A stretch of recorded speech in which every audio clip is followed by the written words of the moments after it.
up there, but we'd love to have you here. To start today, I'm going to ask to call on our Yancey County Republican Chair, Reverend John Angen, to give us our opening prayer, please. Let's pray. Father in heaven, we love you. We thank you that you loved us first and given us Jesus, your Son, to die for us and to shed his redemptive blood on the cross of Calvary. We thank you, Lord Jesus, that you did not leave us without sending us the Comforter, the Holy Spirit. And Father, you say in your word, where two or more are gathered in your name, you're in our midst. We welcome you now, Father. Lord, we need your help like never before. Our nation, Lord, is at a crossroads, Father, where Christian men and women need to stand up for righteousness and truth. And Lord, we see these candidates here, and we appreciate the fact that they have entered their name into this race. We know the shoes to fill, and Congressman Meadows is great. But God, we don't serve man. We serve you. You are the God of all creation. You are the creator of heaven and earth. And at the end, Lord, you'll decide. And so we thank you that you are still in control.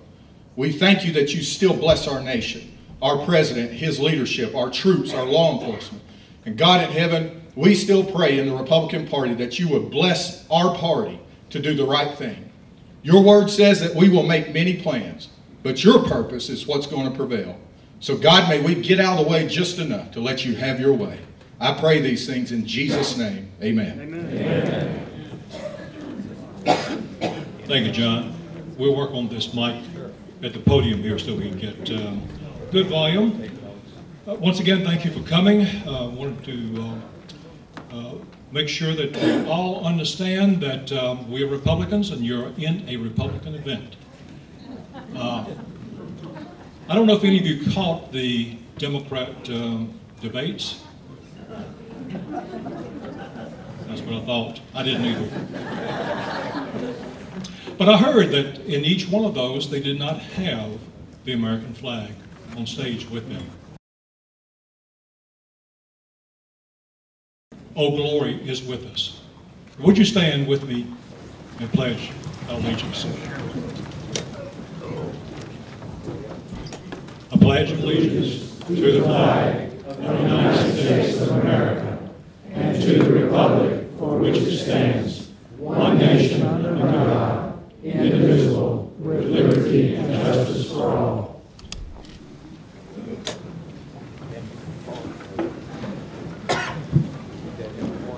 Thank you, thank you.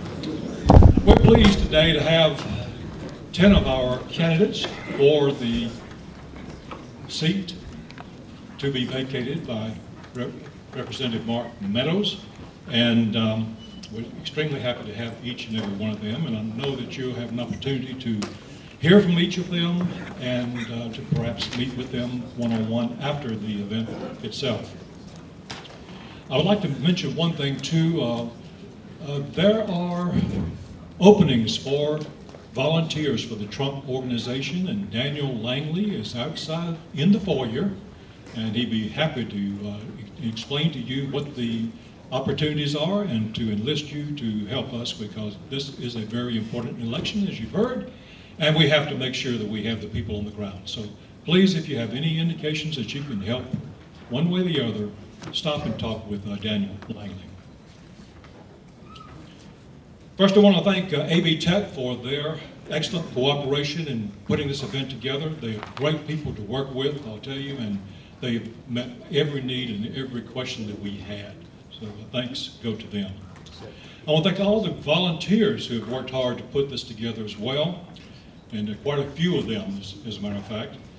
But two individuals deserve special recognition. First of all, our security and check-in committee chairman, Doug Wright.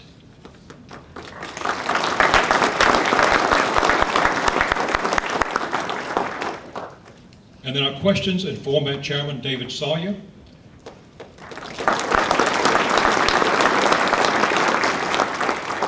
Everything that works well today, they did it. If it didn't work well, that's my fault, okay? Okay, so moving on, because we want to give the candidates as much time as possible. We'll bring David Sawyer to the microphone. David is our my gosh. Swain County GOP Chairman, Vice Chairman of the DCCA, it's the District County Chairman's Association. And what else, David? That's enough. That's enough. All right. Okay. At any rate, David will give you an idea of the format and introduce our moderator. Thank you.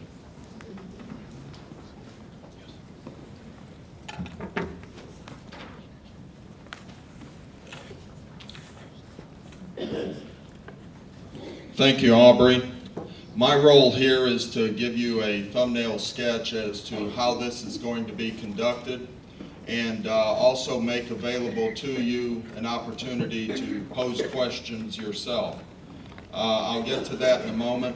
First, I want to make one announcement. On February the 15th, we have tentatively scheduled a training session at the Buncombe County headquarters. It will be in the morning. It will be conducted by the DCCA. We have some outside trainers that are actually in, I believe, Wilson County today doing this. It is very good for candidates, for party activists, has to do with public relations, marketing your campaign, social media. Anyone that wants to attend, we'll put a sign-up sheet out front. Give me some kind of way to contact you and I'll get you more information on it. But that'll be February the 15th at the Buncombe County headquarters. People that are interested in posing questions, we have generated a number of questions among the committee members.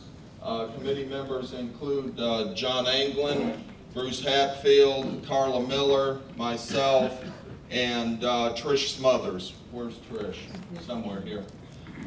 We have met with Chairman Woodard and with our moderator Dale Falwell, the North Carolina Treasurer, and we've generated about 15 or so questions. Not necessarily all of them are going to be asked, but we will have them available.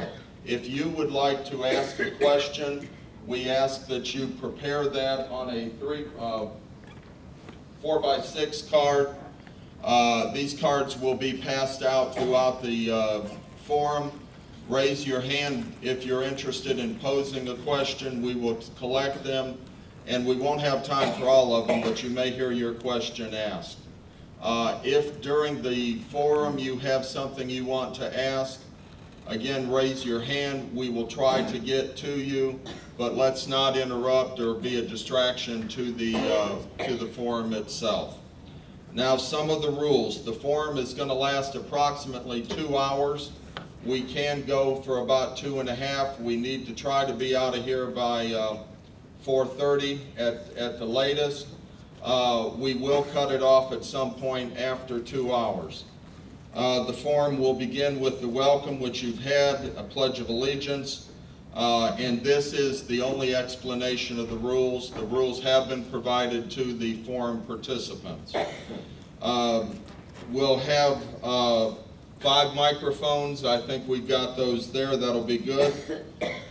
They will be sharing the microphones. If you cannot hear for some reason, again, raise your hand and we'll try to address that.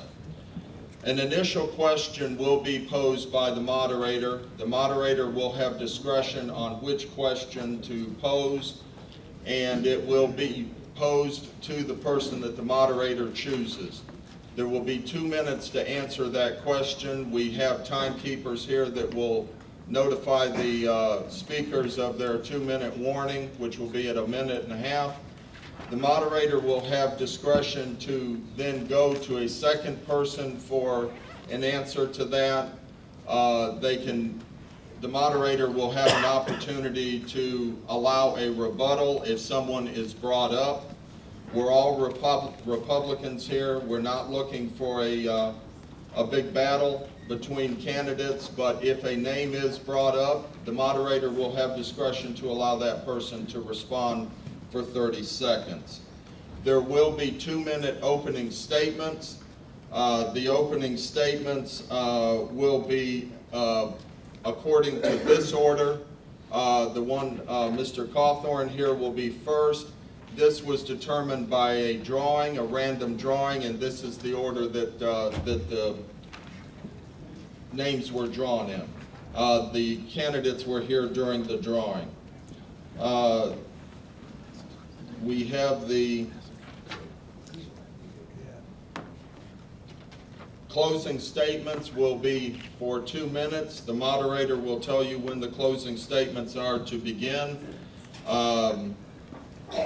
We are asking that you not record, that you not take video camera pictures of this event. We do have a recording being made which will be placed on social media. We have a large crowd. It will probably get hot in here. There is not a planned intermission. If you need to get up to use the restroom, please feel free to do so. But let's try to maintain the ongoing nature of the event so we don't have to stop and get distracted and interfere with what the candidates are trying to say. Those are basically the rules. We have 10 candidates participating. Mr. King was unable to attend today. He had a pre-existing commitment with his son that was planned a long time ago, so he will not be with us. The other candidates, the other 10, are here. Mr. Chairman, do you have anything else you'd like to say before I introduce the moderator? We are pleased to have as our moderator today Dale Falwell. We are pleased, good. If you can't hear me, let me know. We're pleased to have Mr. Falwell, the state treasurer, as our moderator today. Dale has one term as treasurer. He is running for re-election in the fall. He will not be on the ballot in the primary as he has no opposition. I'm pleased to present to you our moderator, Treasurer Dale Falwell.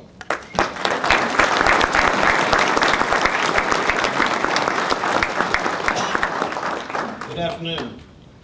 Is this working or not?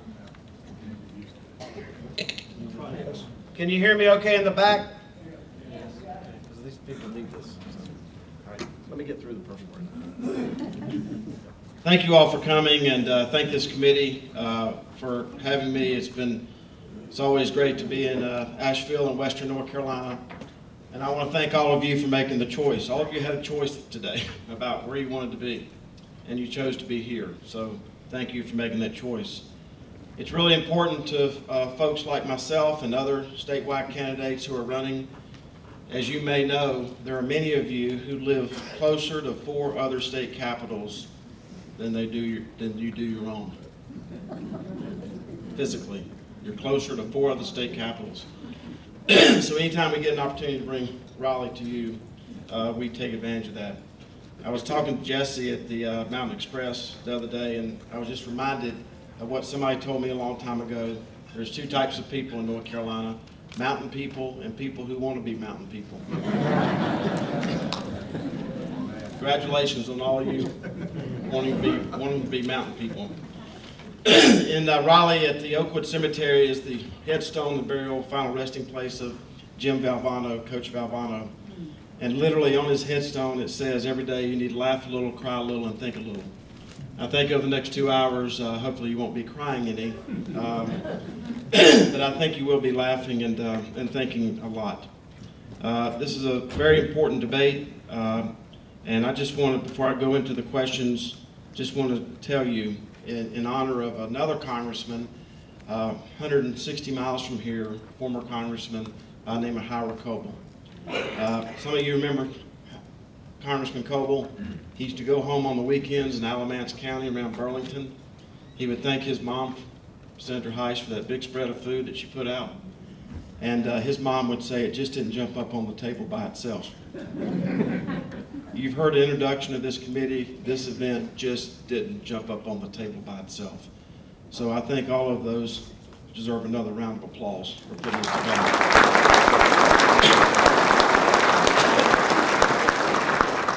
And they think of everything. So if anybody needs an ibuprofen about the time this is over, we'll be glad to provide that to you. We're going to start out with opening statements, and we'll start from the beginning. if you would give me the courtesy of slightly, just slightly, turning your name tag toward me, that'd be great. Thank you. Nice. I'm going to borrow the microphone from you? Yeah, excuse me. Candidates will have an opportunity to stand up or sit down as they choose. Well, I think you'll find by the end of this forum I stand tall enough on my own. Touche. Well, hello everyone. My name is Madison Cawthorn. I am a small business owner here in Western North Carolina. But more importantly than that, I am an 8th generation resident of the 11th District. 6 generations ago, one of my grandfather, he fought in the Revolutionary War right here in these mountains. So my tie to this community is very deep. I was raised here, I was educated here, and I came to know Christ here. A little over 6 years ago, I was nominated by Congressman Mark Meadows to the United States Naval Academy.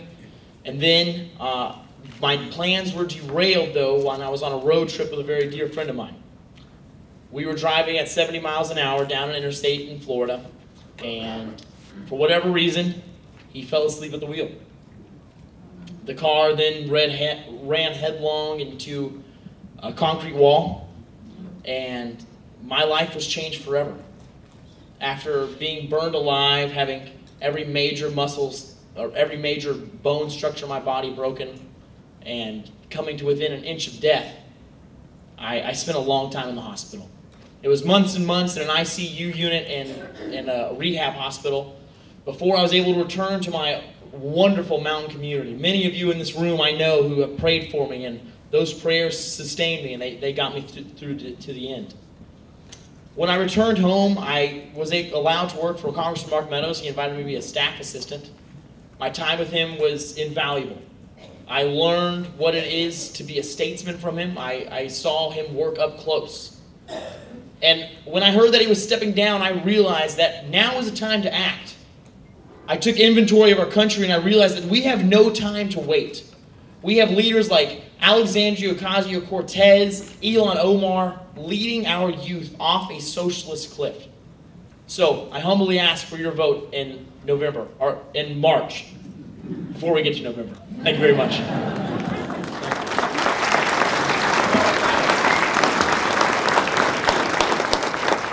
Mr. Patterson. All right, before it starts, I want to announce that Madison will be doing the smiling for me today. Thank you. I graduated from Hanover College in Southern Indiana back in 1972 with a degree in economics. Now, Hanover has a rather diverse alumni in that it goes from Mike Pence in '81 to Woody Harrelson in '83. I figure somewhere in between there is my legacy at Hanover. Well, I took that degree in economics and went out and got my first job, and it was slinging chicken down in Corpus Christi, Texas in a restaurant. In 1974, I got married, Mary Jo, my wife, and we moved 9 times our first 10 years of marriage. Well, I was looking for work, and we were starting to raise a family. Yes, she is a saint. Well, during that 40 years of taking that economic degree around, it basically qualified me to play mind games anywhere within a 50-mile radius of Hanover, Indiana, until I ran for U.S. Congress in 2012. And I was asked a question about my background, and I said, well, I've got a degree in economics. And the person said, oh, you're an economist. And I thought, yes, I am. My name is Vance Patterson. I'm a father of 4, married 45 years to my wife, Mary Jo. I'm a serial entrepreneur in that I've started 21 companies. Mary Jo calls it Fruit Loops serial entrepreneurship. 2 of those companies make industrial fans out of metal, which makes me a proud American manufacturer. My campaign is about supporting Trump in Washington with his agenda, sitting in committee and explaining to the Democrats and Republicans what Trump is trying to do, why he's doing it, and how it will affect the economy, jobs, and trade. My national issues are health, security, reducing the debt, term limits, and locally I will focus on drug abuse, security at the border, better paying jobs, education, and infrastructure. Thank you. Thank you.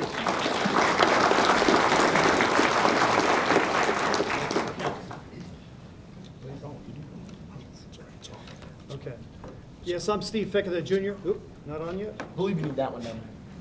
What? Here. We there? Okay, Should be one microphone for every 2 participants. okay. It's on. All right.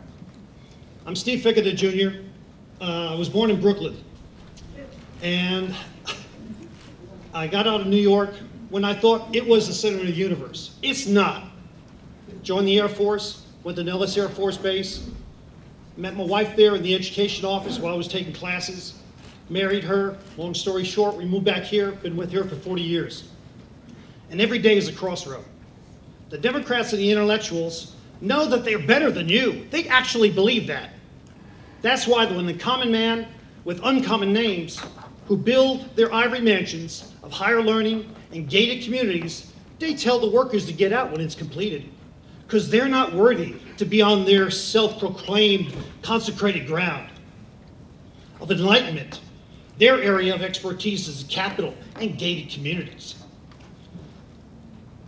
And they exclude everyone that they call the deplorables. Remember that term? Moving right along, my family history has been fighting communism. In Hungary, they were invaded by the Russians during World War II. After the war was over, they didn't want to leave. So they promised everybody, hey, we'll give you jobs, prosperity, better living standards, the meal. And the Hungarians got tired of this after a few years, and these empty promises. And in 1956, they revolted. Well, the Russians really didn't want to debate about it. They sent in tanks and troops, and my parents left because they were going to be part of they were part of the resistance. It was either leave or die. And Russia wanted them dead. So unfortunately, the ones who remained either submitted to the Russians or were hung from trees or shot and killed by the river until the river was red with their blood. So every day is a crossroad. You follow empty promises or follow the freedom to create your own life. Your rights are limited to life, liberty, and happiness, those given by God. The rest of opportunity is your responsibility. Every day is a crossroad. And when Bernie says, oh, healthcare is a right, well, your right is my responsibility. His right to healthcare is not my responsibility. Thank you.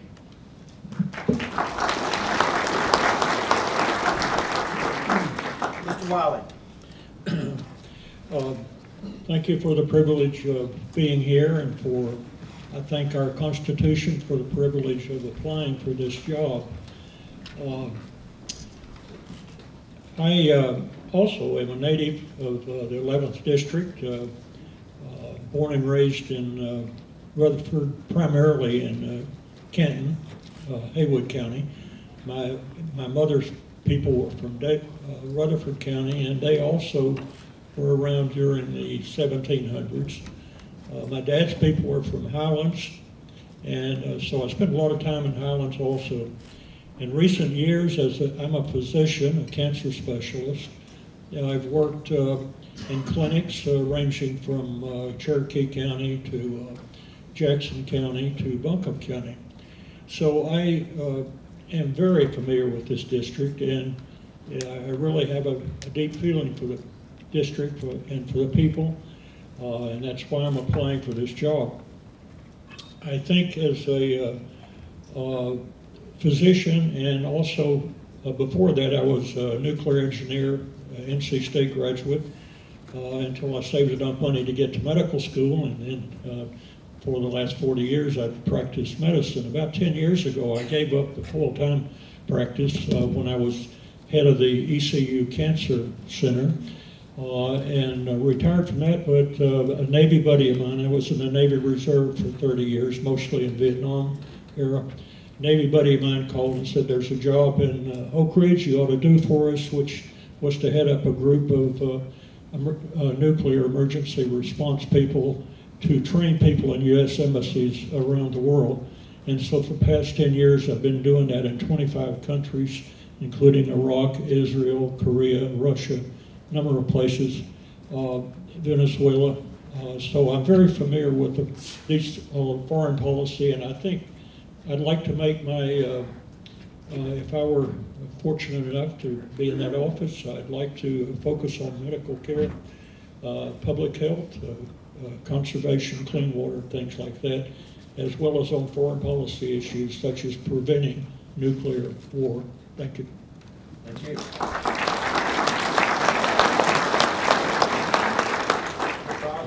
Would you, the mic to your left, would you see if that works?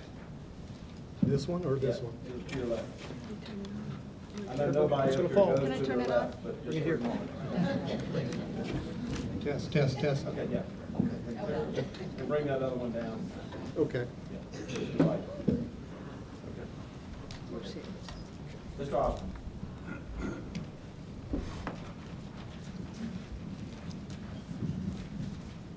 Right. So great. Thank you, folks. I appreciate the opportunity to be here. Like most of our my fellow candidates. There you go. Is it working now? Is that better? Yes. Some better? Okay. Could I request a reset of the clock, please? How's that? Oh, wow, that's good. I completely forgot what I was going to say. I was on a roll for about 10 seconds. No, like most of my fellow candidates, I'm also a 40-year plus resident of the mountains of North Carolina. Unfortunately, about 2 months ago, the courts and some other folks decided that they didn't like the district, and they took my county out of the district, which was unfortunate in a lot of ways. But that aside, real quickly about me, I'm also an entrepreneur, lifelong conservative. I was handing out flyers for Richard Nixon campaign in 1968. So I was only 8 years old, so it's not like I probably am as old as I look. But I can sum up my candidacy for you guys in 5 words, and I think we're going to all agree that this is a good basis to found a candidacy on, and that's take back control of government.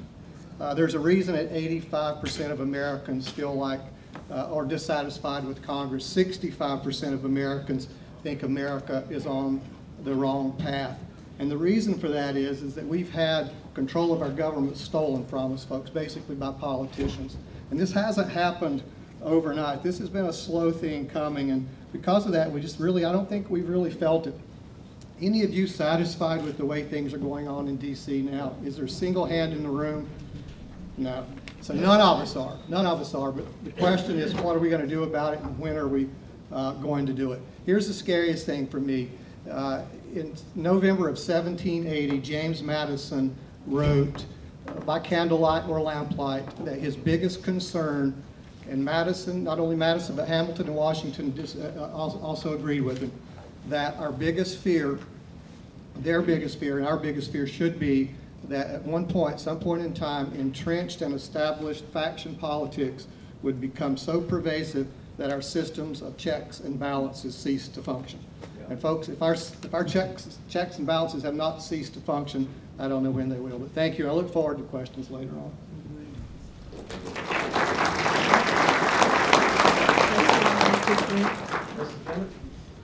Testing. Is that loud enough? No. Make it louder. I think he needs to turn. Somebody that sounds smooth.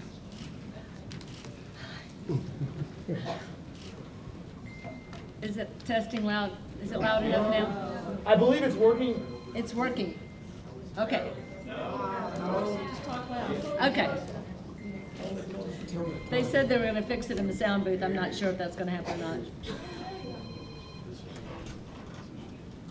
They can't hear me. All right. David, what do you think? Here, you want to try this one? Okay, try a different mic. Try this one. Testing, 1, 2, 3. Don't you use the one that was working? That is the one. This is the one that was working? No, that's the one that was You want to try that one? That's the one you just did. I don't want to have to holler at you guys. No. All right. Testing, 1, 2, 3. What's the Pardon number me? on it? The number on it? What do you ask? Oh, you Mine's can, number 3. oh, 5 and 16. Yes, sir. Do you want me to come over Ladies and there? gentlemen, need your attention, please. We have two members of the media who walked in. We have two members of the media who have walked in. We'd like for them to exit the building, please.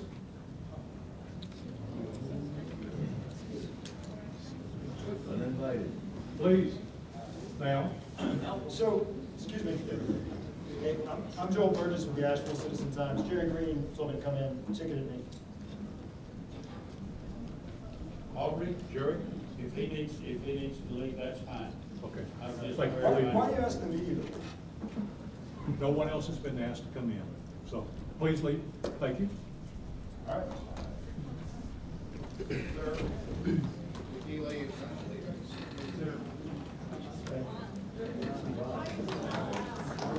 Thank you. It's a shame. I'd love to be able to report what happened in the forum. What really does it matter? How soon will it go up on is it YouTube or your social media? I can't tell you that at this point. Ladies and gentlemen, this is a ticketed event.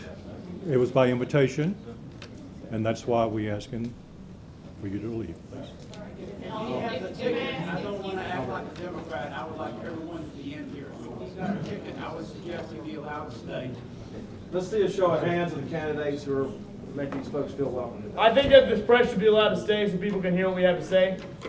Buncombe County is now inside of the district, so we have to be able to reach into urban Buncombe County to get votes. And if the Asheville Citizen Times can't report what we're saying, we're not going to be able to get votes there. Please don't be fake media either.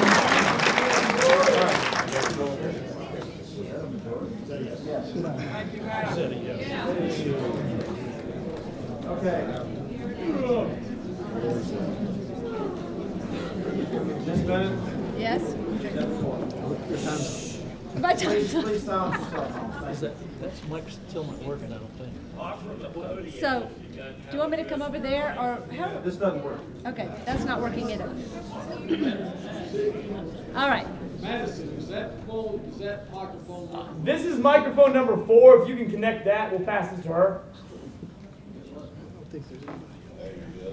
Oh, I don't even see a number on this one. Pass that one down to them.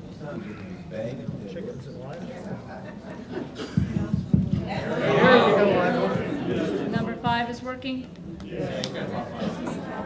All right. I thank you guys for coming out today on a Saturday. We had, it's a good turnout, and I'm glad to see everybody interested in this event. I moved to Hendersonville back in 1983, shortly after I got out of college.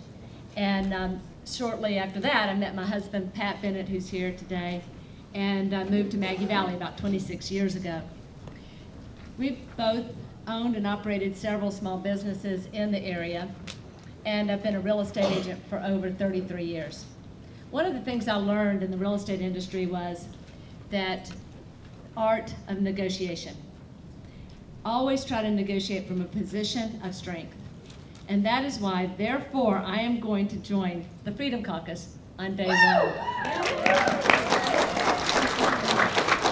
The Freedom Caucus is one of the most powerful and important caucuses in Washington, D.C.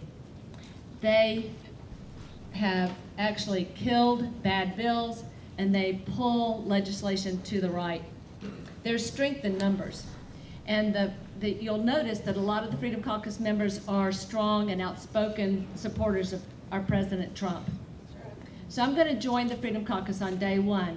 But that doesn't mean it's going to be easy, because the special interest and the lobbyists, they want the members to work for them, not for the folks back home.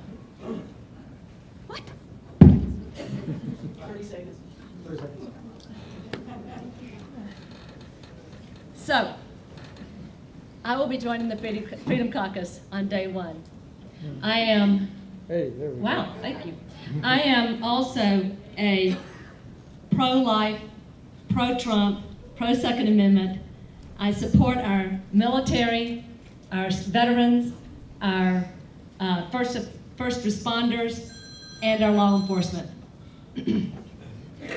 I'm a small business owner, and I will defend small business owners and business owners from burdensome regulation and taxation. And I just want to thank you for your time today, and I look forward to getting to know you a little bit better. Thank you.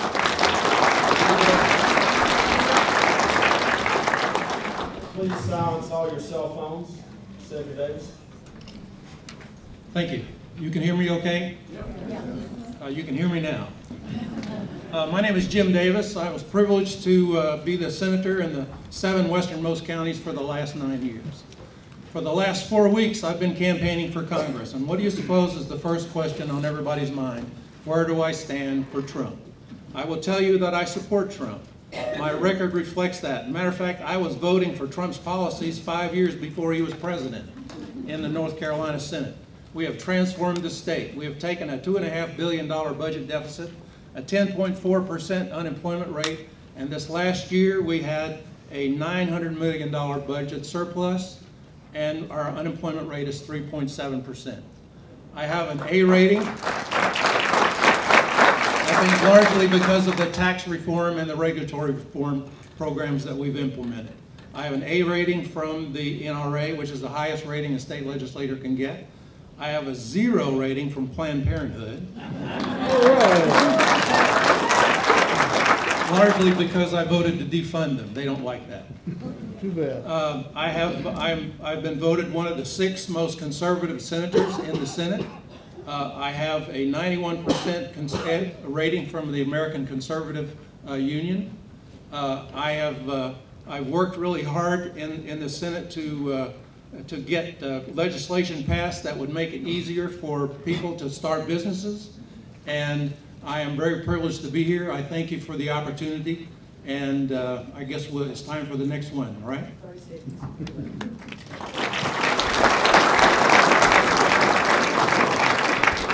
Good afternoon. Is this working? Good afternoon, everyone. My name is Dylan Gentry. You won't find anything about me in the whatever literature was printed, and that's through no one's fault except my own. Apparently, the state board didn't have my contact information up. But at any rate, so a little about me. I spent 6 years in the Marine Corps in the infantry as a squad leader, eventually becoming a squad leader. Currently, I work in sales, but I also I'm a firearms instructor and run a small tactical school that I started with a former platoon commander of mine. And the reason I'm running is because, honestly, I don't particularly want to be a congressman. I like where I live, and I don't want to have to spend a lot of time in DC. And I think we're all on the same page as far as being small government and reducing the deficit, et cetera, but it goes to what your fundamental view of the federal government is. And if you think that the federal government should be relatively limited in its power, then you have to acknowledge the fact that a single congressman is not that powerful, and nor should they be. So the US House, I believe we need to change the way we view our representatives. Stop acting like they're leaders. To me, personally, I don't see what they're leading. You're supposed to be a representative of the geographic area you came from. And your job is to simply preserve the republic. I don't see putting your name on a bunch of bills as necessarily a mark of success. So I'm just an average person. I don't have the traditional pedigree of someone that would hold this office, and that's precisely why I'm running.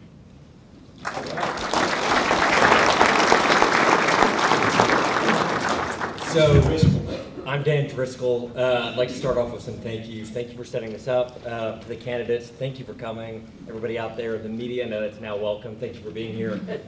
This is awesome to see. I think democracy at work is fantastic. And so just thank you to everybody for spending Saturday doing this. And so my story grew up in Banner Elk, met my wife at Watauga High School. We started dating at 16, been together ever since. We now have a 4-year-old and a 2-year-old. I went off to college and the country was kind of in the middle of the war. The surge was happening and I figured I just had to get out and go join. So 3rd generation combat vet, joined the US military, trained as a cavalry scout, platoon leader, did ranger school, stationed with 10th Mountain Division, deployed with them to Iraq in 2009. And that was kind of a little bit of the tail end, but some of the IEDs and all that was happening. And so glad to come back with all my men, one of the proudest moments of my life. Got out of that, went to law school on the GI Bill. Grateful for that government program to help veterans. After finishing law school, came right back to the state and have been working for the last kind of 5 years building small businesses, helping small businesses grow. It's a passion of mine. And the reason I'm running, I care about my kids. The country's in a weird spot. We've got to step in and fix it. I echo what everyone is saying here. Government has to be corrected. Our debt is not sustainable. As a small business owner, regulation has crushed us on some of the things we've tried to do. We have to rein that back. National security, the #1 thing a government can possibly do is keep us safe. And so with my background and experience and looking at the Soleimani issue, I think it takes, you can add some extra nuance to a decision like President Trump had to make when you were there and 10 miles away from where he had the hit. And so one of the first things I came out and said was it was a good hit. And I think it's important to be able to have the experience to provide that kind of commentary. Thank you, Mr. Archer.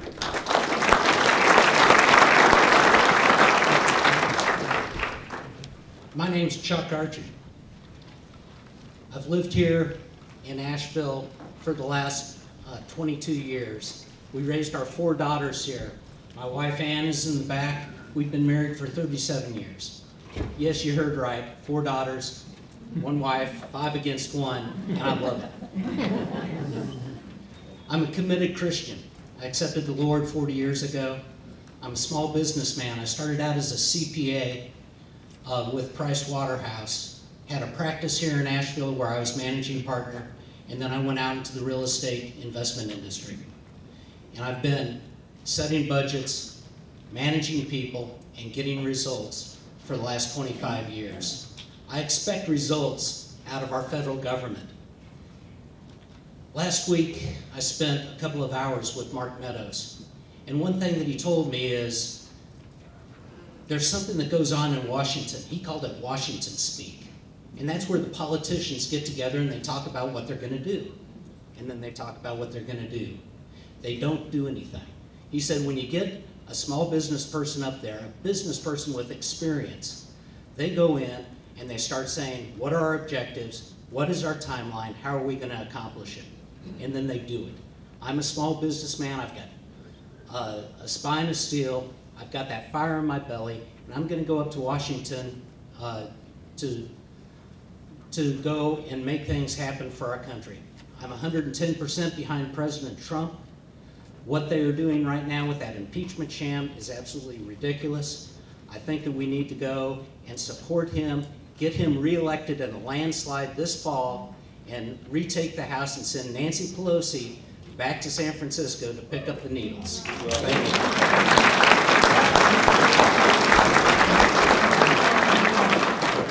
Thank you. Please silence your cell phones. Are we good on mic checks? Can we just proceed? Okay, great. Can you hear me okay in the back? Yes. Good. Things are getting better. We are going to shuffle up how we answer each question, so every candidate needs to be ready to be first. So we're going to start with Mr. Osborne on the first question. The 10th Amendment to the United States provides that powers not specifically enumerated in the federal government shall be reserved for the states. The question posed to you is about states' rights. What is your position regarding the enforcement of the 10th Amendment, and what powers do you believe should be enumerated to the federal government versus the state? Do you believe that the administration, for example, of public education, the welfare system should be federal, state, or local issues? And do you have a favorite 10th Amendment issue? And you have 2 minutes. Thank you very much. Is this working now? I don't think so. No? Try this one. All right. How about there? Oh, yeah, that's good. I can hear that. No, thank you, sir. That's the questions up my alley. As I just referred to earlier, the issues that we have, the biggest issue I feel that we have in this country is the size of our federal government. It was never intended to be what it is. The framers had no idea that it would get to the point that it is now. And the fact that it's taken 230 years for that to happen, most folks don't even realize it's happened. They have no idea what the intention of federal government was to be. So absolutely state level implementation of creation and implementation of policy is top of my list. I would, you ask about a specific one, the first things I would do in Washington is work as hard as I can to eliminate some absolutely unnecessary departments. EPA would be one, Department of Education would be another one, the IRS would be the top of the list. And with that comes some need for state level handling of these issues, and that's where they're most effectively handled. Certainly not at the federal level. My preference is privatization, and let's get as much of this government stuff out of government and into the private sector. Good, thank you. Mr. Wiley. Thank you. Well, I certainly agree that government should be much more, the federal government should be much more limited. Turning over most of the welfare and education to the states, I think, would be a good move.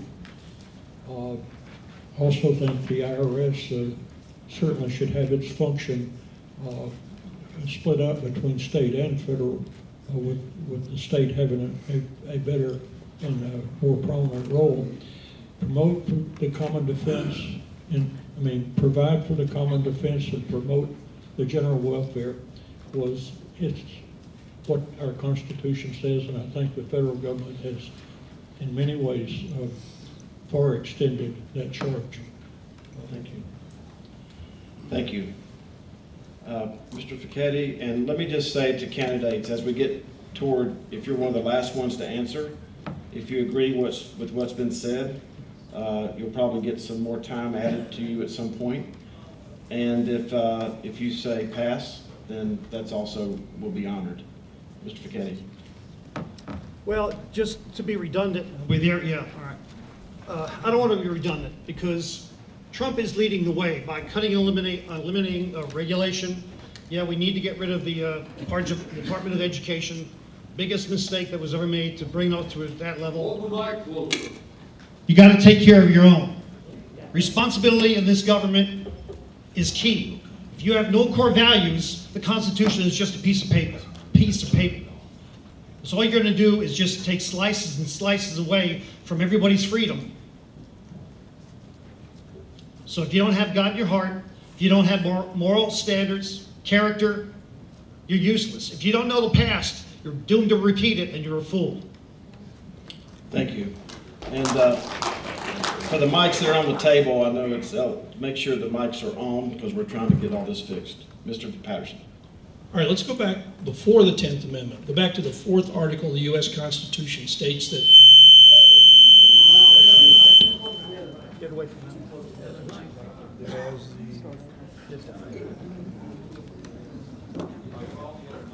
So the U.S. Constitution states that the 4th article has that states have the right to make and enforce their own laws as long as they do not conflict with the U.S. Constitution. 4th article of the U.S. Constitution. Government is meant to serve and protect its citizens, not interfere with their lives. And there's just too much interference coming from Washington. Now, when you say you want to cancel these programs and get rid of these departments, that's the mistake that was made with Obamacare, to repeal, to reject and replace. You've got to have a replacement for what's going on up there, or you're just beating the air with words and waving your arms. So you got to think beyond just repealing a department. We've made that mistake once, and we're still stuck with Obamacare. Mr. Kaufman. Hello, everyone. I believe that the Department of Education needs to be removed.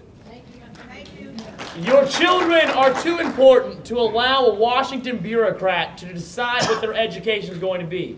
School vouchers, school choice, these are things that need to be decided on a local level between parents and their teachers.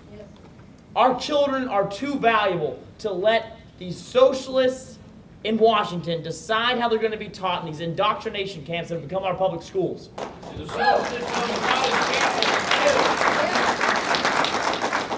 And I'll release, oh, yes? No, we're not taking questions. Okay. Sorry. No, sir. A few years ago, I graduated from Western with a teaching degree. Sir, sir, we're gonna hold questions for them.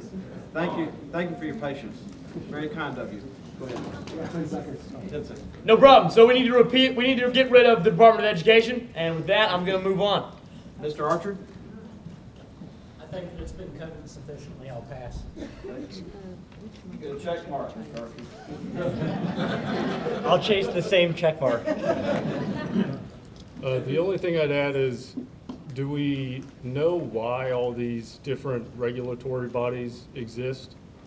For the most part, it's because legislators decided to abdicate what duty they had and say, okay, we'll create this administrative body, and then when they write regulations that conflict with their purported ideology, they get to say, well, that's not what we meant.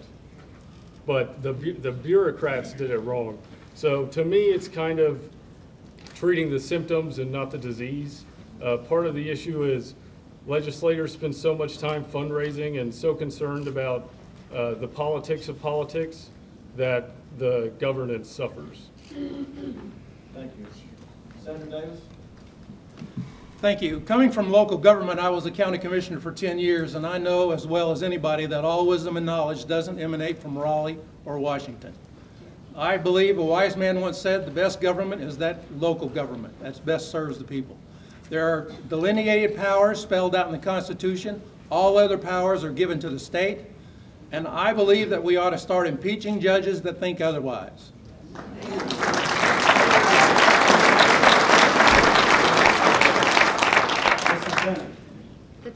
The 10th Amendment is one of my favorite.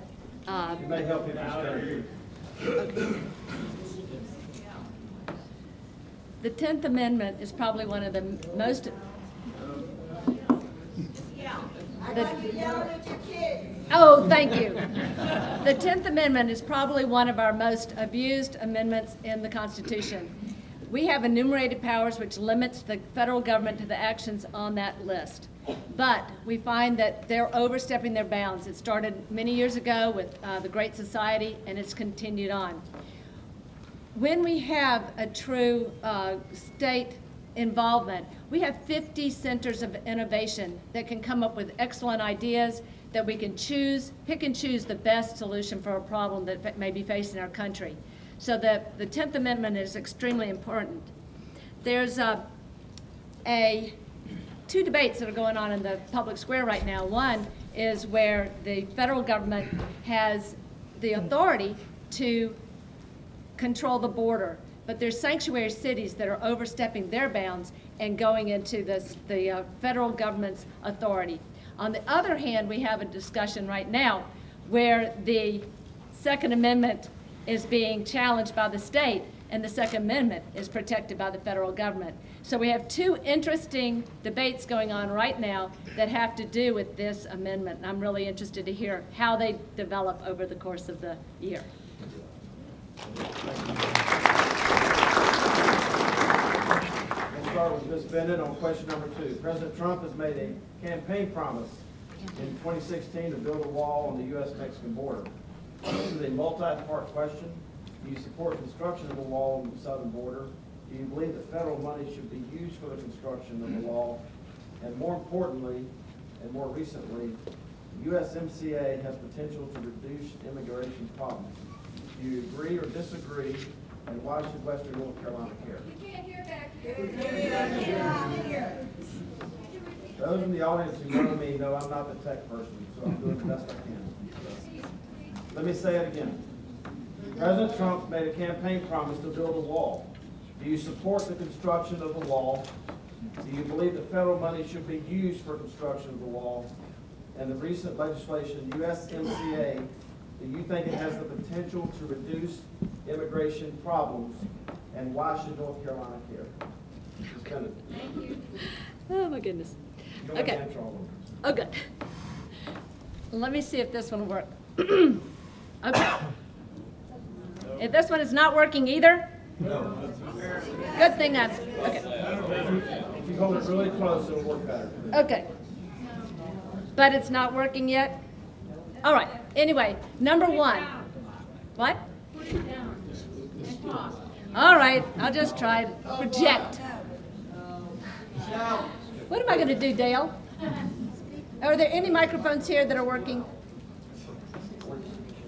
I have a loud mouth, but I want you to hear what I have to say. All right. Okay, let's go. Okay. Cheerleader. Number one, do I support the construction of the wall? Absolutely. We need to build the wall. We cannot have a sovereign nation without a secure border. And if we have to build the wall brick by brick, I will be in there funding it, mile by mile. It needs to be built. The second question was, should federal money be used to build the wall? Absolutely. That's the responsibility of the federal government, is to protect our border. Number three, MCA has the potential to reduce, what was it, to reduce? Illegal immigration. Immigration. The problem. Okay. Yes, it might, but I believe that there's many, many factors involved in controlling immigration, and we need to address all levels of that problem. And why should North Carolina care? Oh, but North Carolina should care because there are problems here in North Carolina that are coming from the border. If you have heard about the drug issue, that is coming from the border. The gangs, the M13, they're coming from the border. We are dealing with other issues like human trafficking that's coming from the border. So yes, the border does impact Western North Carolina and North Carolina in general, and we need to be solving that problem down there. And thank you. Senator Davis. I agree with what Linda just said.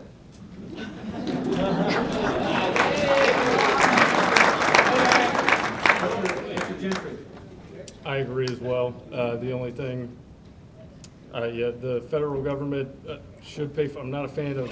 Stand up, please. For the most part, I just want to echo what she said. It's relatively straightforward.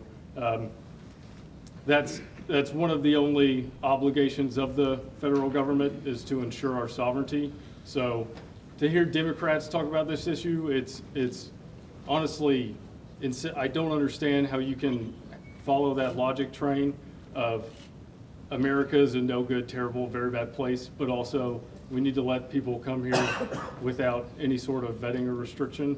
And something that's underrated is, you know, migrants have been flying over from Africa even in an attempt to cross the southern border. It's extraordinarily porous, as we all know, but that's also a pretty good entry point for terrorists should they choose to attempt to get through it. So it is a major issue, and it is at the behest of the federal government to solve.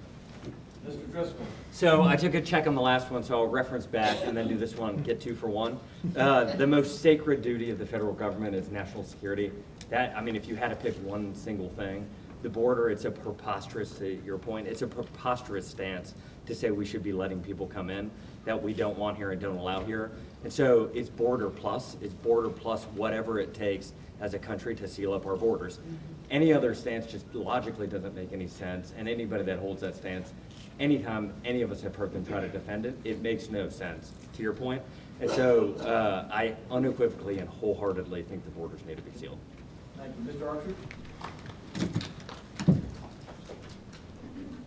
I believe that we need to build the wall, and we need to expedite the building of the wall. The cost of the wall will be more than paid for by the amount of social services that we don't need to provide to the illegals, the amount of health care that we don't need to provide, and the amount of education that we don't need to provide. You build the wall, you stop the problems. The sanctuary cities that are magnets for the illegal immigrants to come in should be outlawed and defunded by the federal government. And also I would write a law to require the state and local law enforcement to cooperate with ICE so we take the dangerous criminals off of our streets and send them back over the border to where they came from. Thank you.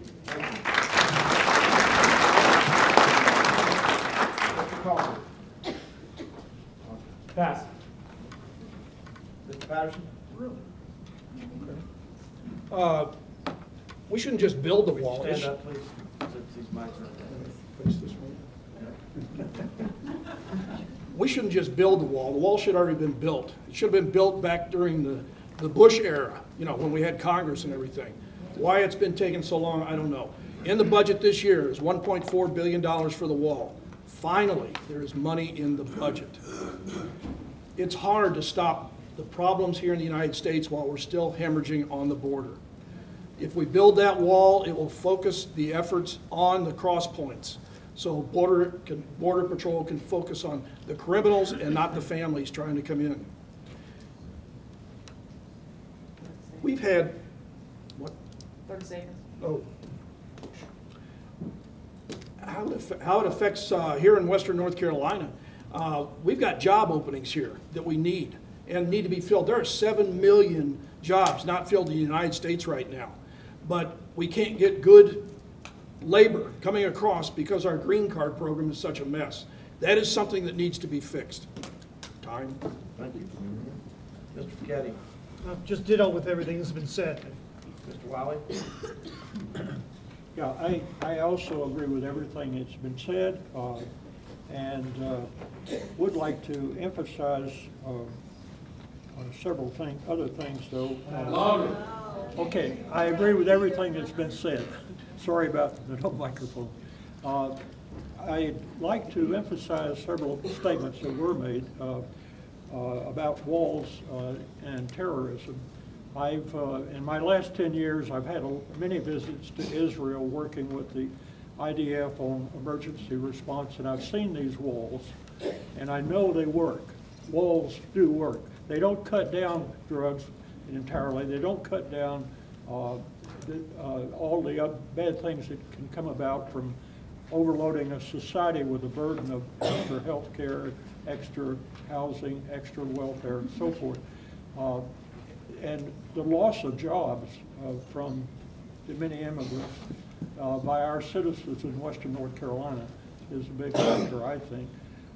Drugs, I ran for Congress in 1984. President Reagan heartily endorsed me, and one of the things that I ran on was at the time the drugs that were getting into our communities, even at that time. And now the absence of the wall has made it almost impossible to deal with it. And it won't cut it out entirely, but I think it will affect drug traffic and human trafficking significantly. Thank you, Mr. Wiley. Mr. Osborne. Very quickly, just an additional point that I think needs to be made here. It's one of the easiest things you can do as a politician is to have our pre-planned little snippets and talking points to broadcast across the room, and they all sound good and they get the applause. But the one thing that's not typically done in these formats is sharing of solutions. And the wall has been a major issue on my mind now for 2 or 3 years. As a business owner, it's incumbent upon me to not only figure out the problem, see the problem, but to figure out how to fix it. I've had a very specific wall plan done now, and I've been sharing with folks for the last year. I won't take the time to share it with you now, but it builds the wall. It does it without federal funding. It does it with new funding that would be made available through the process. I look forward to sharing. Maybe I can later because it's very innovative. The farmers and the ag section and the construction folks who much need these employees are on board with it. I think you'll find it innovative. It's one of the things that the entrepreneurs can tend to do. But I love to share it in detail when there's more time. Thank you. Thank you. Our next question is, the judiciary has been very active in North Carolina in setting aside redistricting plans established by the North Carolina General Assembly. This has been done in both the federal and state court system. Do you believe that the judiciary should play a role in establishing legislative districts, or should that be a political question reserved to the legislative branch, and why? Mr. Archer, we'll start with you. Would you please silence your cell phones, please? Thank you.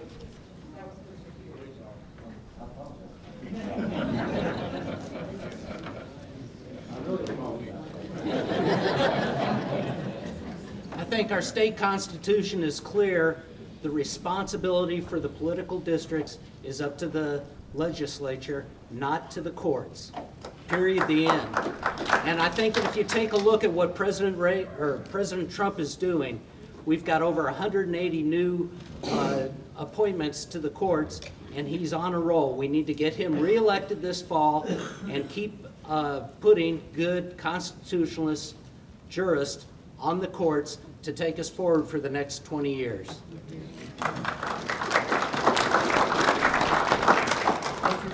I would add activist judges. Legislating shouldn't be happening there. Activist judges are a threat to democracy.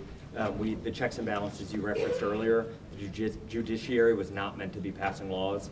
We can look back throughout the last 50 years, and judges have taken it in their hands in a lot of instances to pass laws, and that is a massive threat to our way of democracy.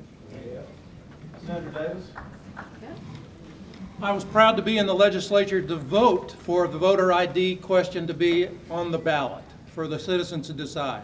I'm very proud that the majority of North Carolinians voted to have voter ID. I stand by my comment earlier. Some judges need to be impeached. This is one.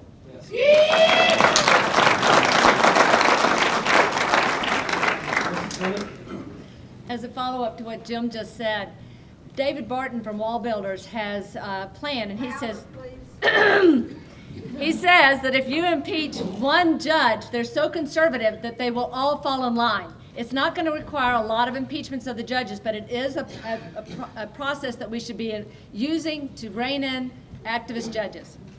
Thank you. Mr. Osborne. I totally concur with the original initial thinking on in terms of the last thing we need to have judges doing is making decisions about district lines. Mr. Wiley? Yes, I agree the legislature should be doing this kind of, the legislature, I think, is a more appropriate body to do this. This is, I think, beyond the realm of judicial responsibility and mandate. Thank you. Mr. Caddy? This goes back to the states' rights, that it's local people's responsibility to run the parties and their districts. Keep the feds out of it, and judges are not legislators. Thank you. Mr. Patterson?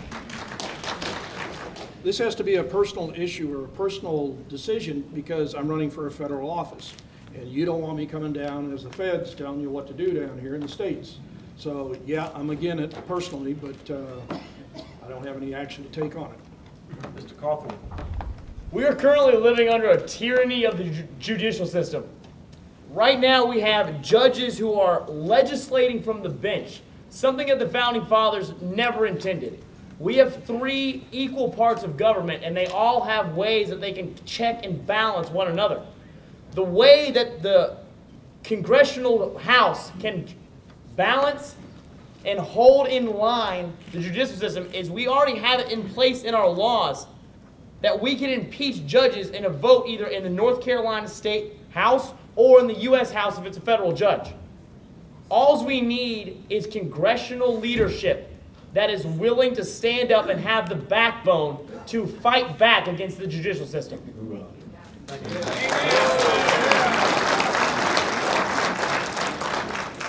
Our next question will be to all candidates. Under North Carolina law,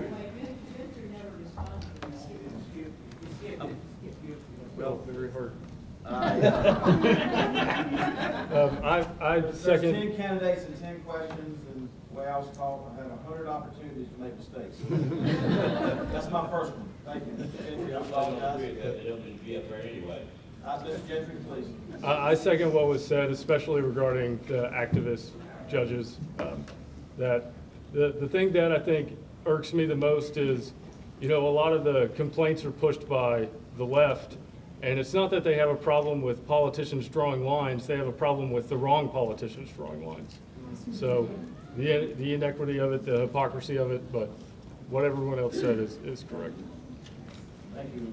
Our next question, question number 4, is to all candidates. Under North Carolina law, there's a provision for the state election board to conduct a second primary. In multi-candidate races, when the leading candidate in the initial primary does not reach 30% of the vote, if you, each one of you, happen to be the second place finisher in the March 3rd primary, and the first place finisher did not reach 30% plus 1, would you call for a runoff, or would you concede to the first place finisher, thereby allowing him or her to prepare and run in the general election? That question starts with Mr. Wiley. That's a very tough question. I really don't know how to answer that. I would have to see what all the parameters are regarding are the need for the federal, the need in Congress. I think Congress needs some new types of people, and if there are other people, if I were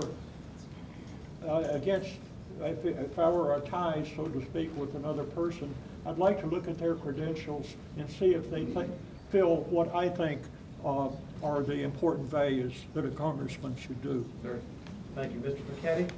Yeah, I agree with him. I need more information and more details on the question. It's a little bit too vague for me about things that can happen. Actually, it's not a vague question at all. Okay. Okay. So, to be fair. Okay, be fair, then if you keep going down till somebody wins. Okay. 50%. All right. Mr. Patterson. I've got experience with this. In my time, back in 2012, there were 11 candidates that were interested, and it came down, it was to Mark Meadows and I, and we had a runoff. I came in second in the campaign, he was first, and then it started. I started getting phone calls from other candidates asking me to get out. And then I got some endorsements from some of the other candidates wanting me to stay in.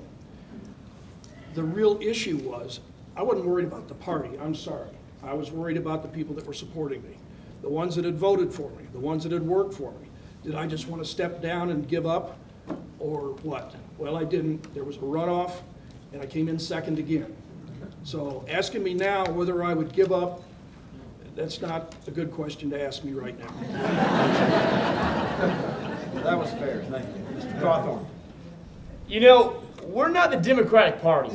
We all share a core sense of values. I think that any one of the 10 candidates here would be an excellent representative, much better than a Democrat.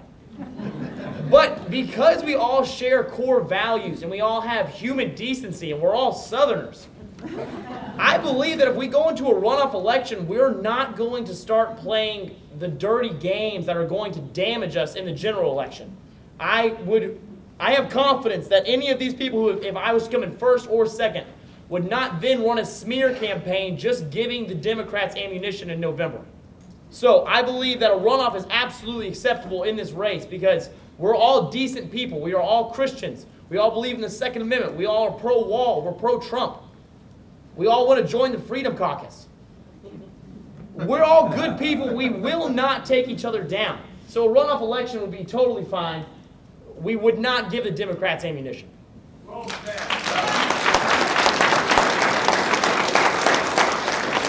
Mr. Osborne? I'm for a runoff if it happens. Thank you. Ms. Bennett? I'm undecided. I haven't really thought about it that much, but I will say that whoever does, Please, I'm sorry. I apologize. I will say that whoever does get through the primary and is our candidate, that I will support that candidate 100%. Mr. Davis? Well, since I was in the legislature and voted for the change in the law to make it 30% instead of 40, where it used to be, plus one vote, I believe in that system. However, it all depends on how close you are. The problem with a runoff is that you use a lot of resources that would be better served for the general election. And so I think that would determine whether if I came in second, would call for a runoff or not. I think that our first rule is that we've got to keep this seat in conservative Republican hands.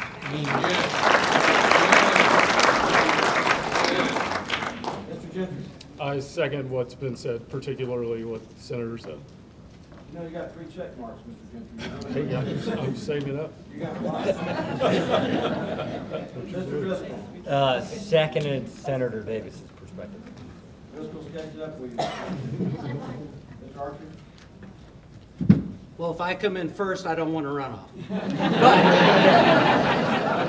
But all seriousness, we have laws, and I believe you follow the laws. They were set up with a lot of forethought, and we need to follow them. So therefore, I think there should be a runoff if there's a first and second place, and neither of them achieve the 30% threshold. Thank you very much. Folks, we appreciate your silence, your patience. We're doing the best we can to get someone over from the community college to help get the mics working. I can assure you, based on my knowledge of the people who were involved in setting this up, that everything worked an hour and a half ago. I'm absolutely. So with that, we're going to start at the end. Have we started with you, Mr. Archer, yet? Have we started with you? Have you been the first one to respond yet? No. Okay, good. Here's your chance. Is this a question or is this a close? Okay. There has been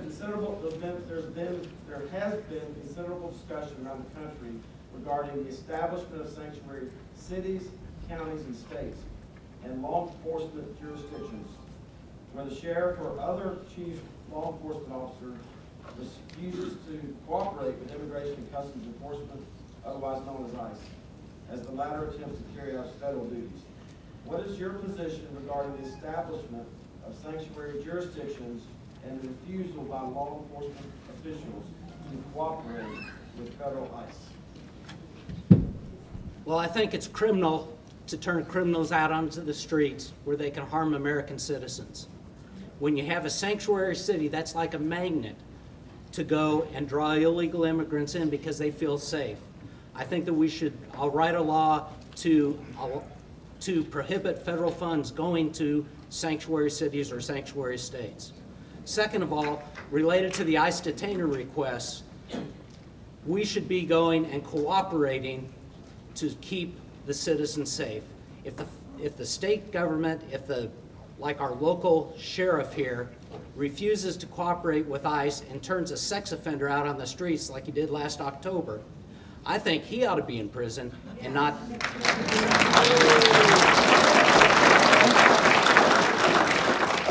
The same threat that comes from an activist judiciary applies to an activist law enforcement. You can't have that. Government doesn't work with that model. It's a preposterous thing that somebody thinks they could take that into their own hand, and it should be illegal and stopped. Thank you. Mr. Gentry.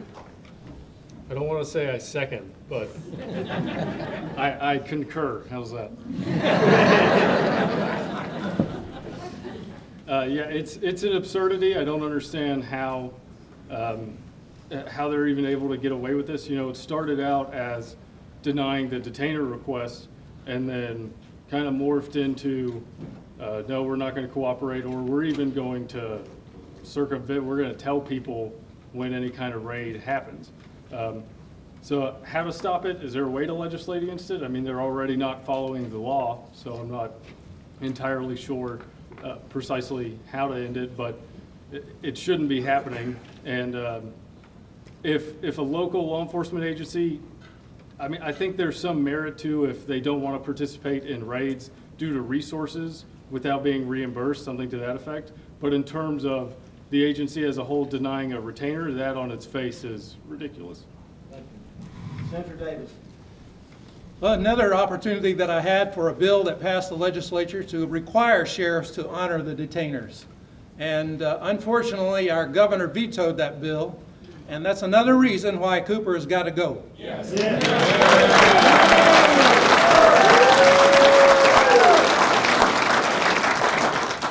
Mrs. Bennett? Passed, thank you. She passed? Yeah, I did. Mrs. Davis? Excuse me, going the other way. Mr. Osborne?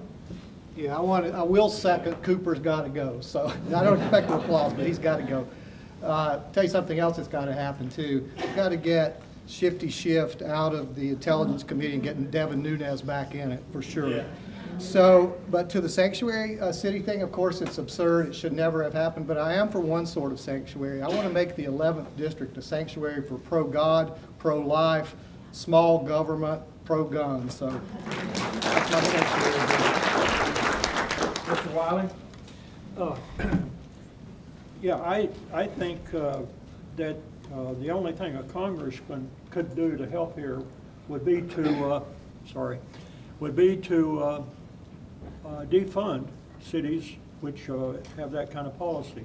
I applaud our senator for trying to do something about that at a state level, because I think probably the state can do more with it than the federal. The federal can deny money, but as far as writing legislation, I'm not an attorney. I can't tell you exactly what to do.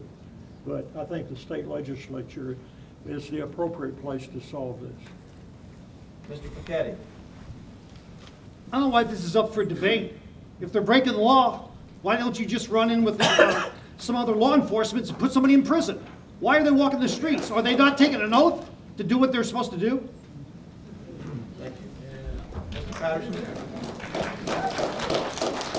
You know, being number 9 in comments doesn't leave a whole lot left. You make something down, you're sitting there and saying, oh, don't say this one, don't say this one. All right, I got it. There was a really good article this morning by Joel in Citizen Times about this, so I recommend you all read it. You know, part of the problem, this is what the Democrats do. They will say something, label it. I mean, what could be wrong with sanctuary city? You know, I mean, what a nice term. I mean, everybody likes sanctuary. It ought to be called criminal haven.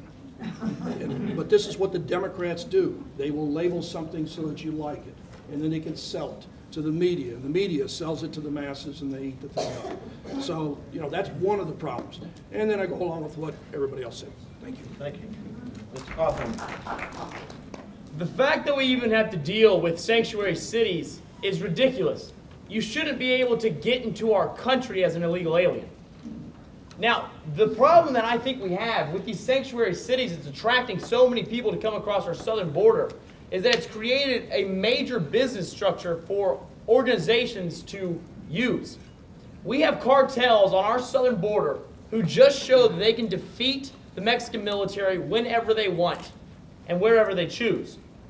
These cartels are doing billions of dollars of revenue using coyotes to get illegal immigrants across into our country because they know they can just run to a sanctuary city and be completely safe. Think of the major national security threat that poses. If they can get hundreds of thousands of illegal immigrants into our country whenever they want, they can bring a terrorist whenever they choose. And now think of the ludicrousy of the Democrats. They will not let us build the wall, and then they create these sanctuary cities that allow immigrants to come into our country. And then, from the judicial side, they say that we have to pay for their health care. And then to foot the bill, we have to borrow money from China to pay for all of these illegal immigrants. It's ridiculous. The Democrats have to be stopped. No more sanctuary cities, no more unsecure border.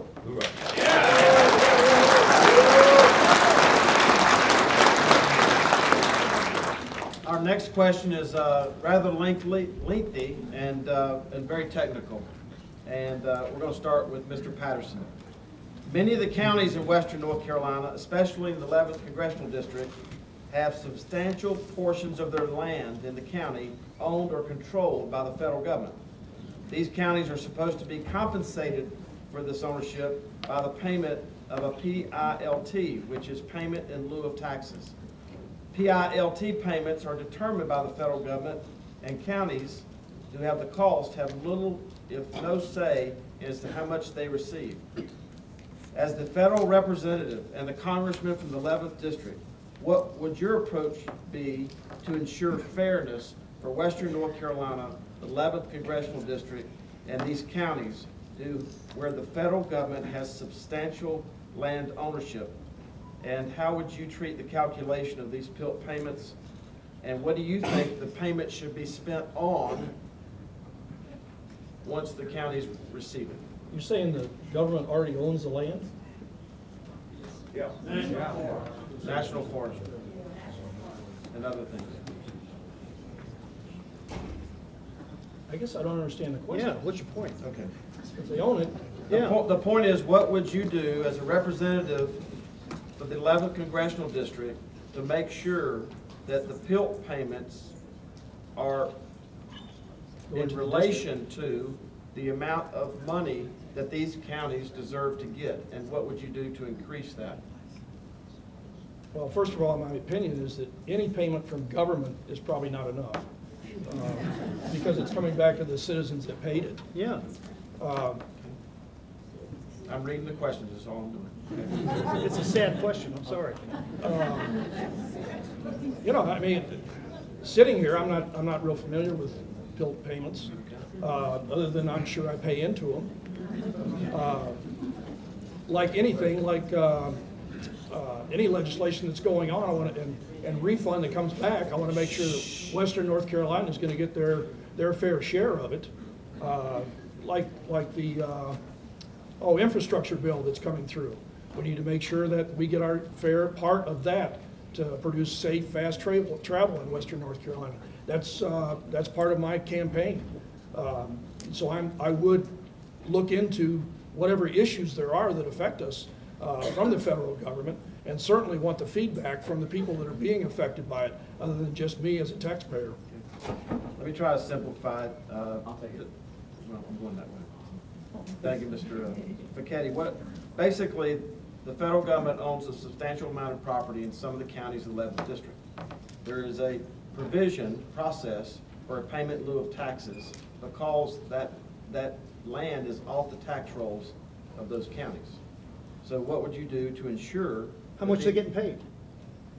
All right, I would look at the tax rate for the county. Sure. You know, what's being paid, and send the bill to Washington. Where's the money going to come from, folks? Okay. Yeah. All right. They're playing us against our own money. I don't understand. Okay. The question is, how do we get our money back? Mr. Fichetti, would you like to try to answer the question? Pass. It's yours. Mr. Wiley? Yeah, I'm not familiar with this issue either. So I really don't have any constructive solutions to it. I would want to, as a congressman, I would,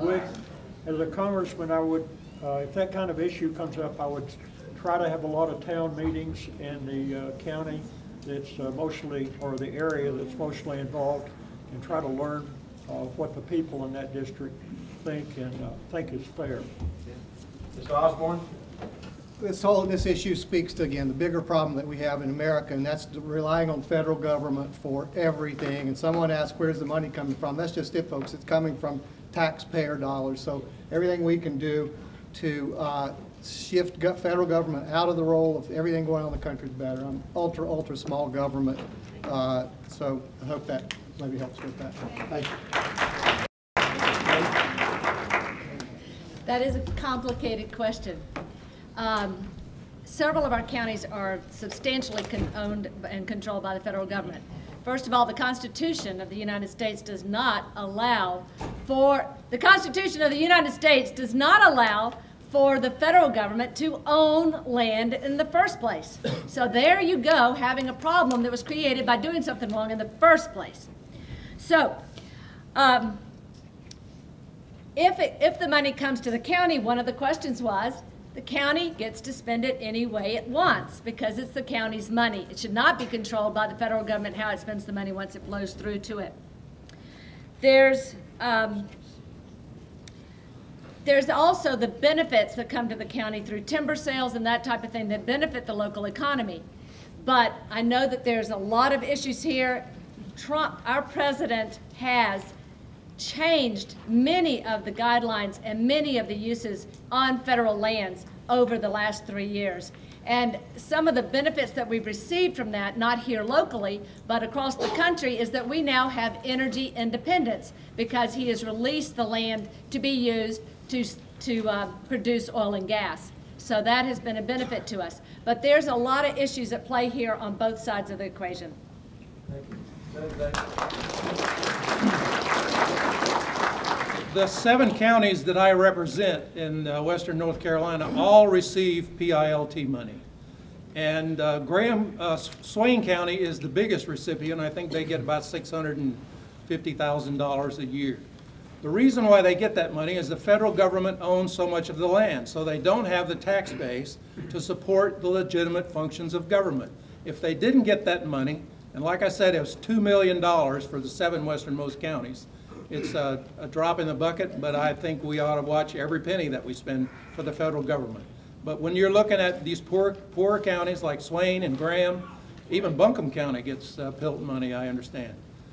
So without this money, it would be, the ad valorem property tax rate would be so high that it would be a real impediment to people settling in those communities. It would be a real burden. So I support the PILT money. The problem with the PILT money is that the representatives from these local governments have to go and beg for it, and it's written in law. It should be, the Department of Interior should pay that money in a timely manner.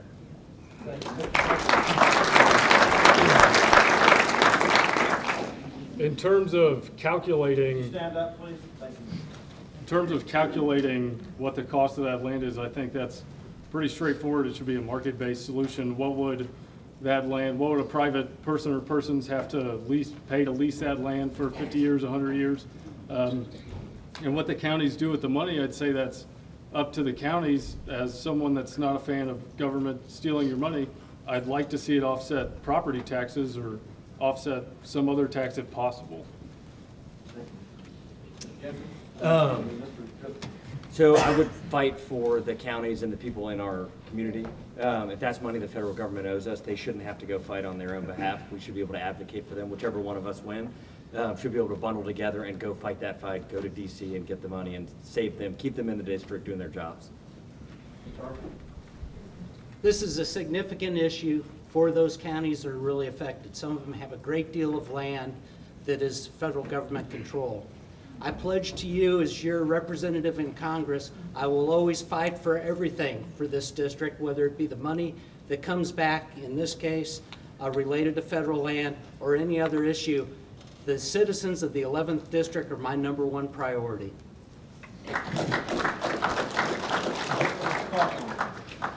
You know, since we are the 11th district, if I was to be elected as your congressman, the committee that I think would make most sense for me to sit on would be the Committee for Natural Resources. That way I'd have a direct impact on making sure we are paid our fair share of PILT money. The reason that I believe we need to be paid our fair share of PILT money is because think about our tax system. Sir, when you go out to make $1, you come home and then you're taxed on that money. And then when you want to spend it, you are taxed again on that money. And then when you want to own whatever you buy, you are taxed again on that every single year. Our tax system has got to come down. More money in the pockets of all of you will make our country way stronger than a federal government who is hoarding it and spending it in wasteful ways. We have to make sure our counties, especially the 7 counties on the western side, are being paid their fair share in relation to how much land they have given up to the government. Thank you.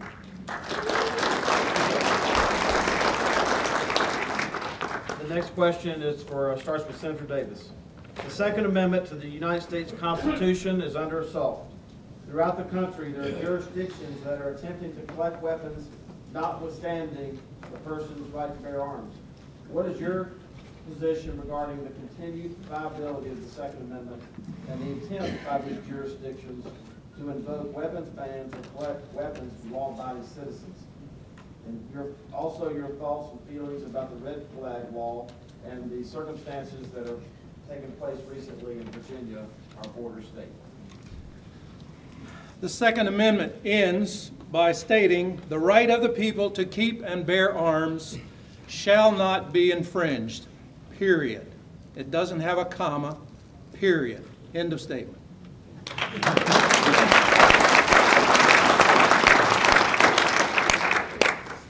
you have anything to add about the red flag law or the events going on in Virginia? Well, as a native Virginian, I'm really ashamed of the leaders in that state. And the sooner they can turn over the government and get rid of their liberal governor, the better off they'll be. These red flag laws are unconstitutional. I mean, that's the easy way to say it. Well, I mentioned earlier I'm a firearms instructor. I literally have "shout out be infringed" tattooed on my chest. I build rifles, I build handguns. In terms of how the federal government, sorry, I lost my train of thought. What was the second part of the question? Red flag law. Red flag law, yeah, red flag law. What we see in today's culture, the trials in the court of public opinion and effectively prosecuting people without due process is an absurdity. It is wholly unconstitutional. The federal government has a responsibility to ensure that the states aren't going back to law, the state cannot pass a law that conflicts with a federal law. We need to have more sound legislation that does uphold the Second Amendment. Thank you. Mr. Driscoll? As a veteran who deployed for a year and slept with my gun 18 inches from me, I echo everything you say. And to red flag laws, the due process piece is incredibly important, and the danger it puts our law enforcement in to go and get those guns. It is a terrible idea. I'm a strong supporter of the Second Amendment.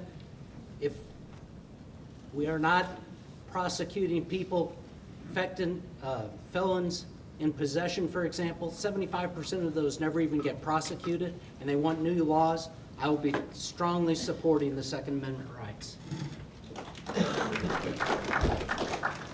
We have to remember that the Second Amendment was not written so that we can have sporting rifles or be able to go hunting. The Second Amendment was written so that if a tyrant ever rises up, we can fight back. When it comes to red flag laws, it doesn't take a super genius to be able to see how this could be turned into a political weapon. Yeah. Your neighbor who's a raging liberal could just walk out and say, oh, well, he's seeming a little crazy today. Then all of a sudden you have ATF agents showing up at your door, interrupting your dinner and taking all of your guns. Mr. Fiquete, you were talking about when the Russians came in and imposed their will upon you. It was because they did not have sufficient firepower to fight back. We have to have an armed citizenry to have a republic.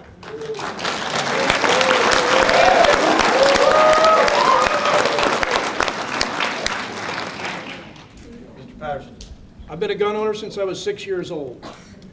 Well, I'd like to see a show of hands. You don't have to, but how many here are concealed carry? Look at this. Oh my God, I know my wife is. Yeah. Not here. Way to go. Yeah, not here. And that's wrong. Do you know that a violent criminal's worst fear is an armed victim? Because the police have rules. Armed victims do not have rules. That's why it's important that we are armed. Red flag law is totally against the Fourth Amendment of unreasonable search and seizure. It should be struck down, or not struck down, but never put out. There's something that goes on right now that does that for the law enforcement. It's called a tip, not a law. You just let law enforcement know that there's a problem and they can work with it. What was the last part of it? Red flag in Virginia. Virginia. I don't know whether you guys all saw the news. C.B. McKenna was up there from Murphy. On TV, had a nice interview. That was an incredible demonstration, protest, armed protesters, and no violence. They had one arrest. And if you see CB, tell him he did a great job. Mr. McKenna.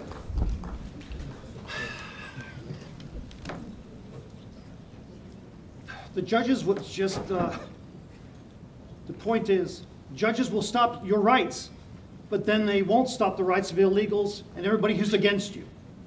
Who's on your side and who's not? It's that clear. Thank you. Mr. Wiley. Well, yeah, I certainly strongly support the Second Amendment. I support the Second Amendment. It was written for a purpose, and we still have the need for which it was written. If you know your history, you know why we had the Second Amendment. In recent times, if the Jews in Europe had been armed, there would not have been a Holocaust. So I have 4 daughters also. They all know how to shoot a gun. I learned how when I was in the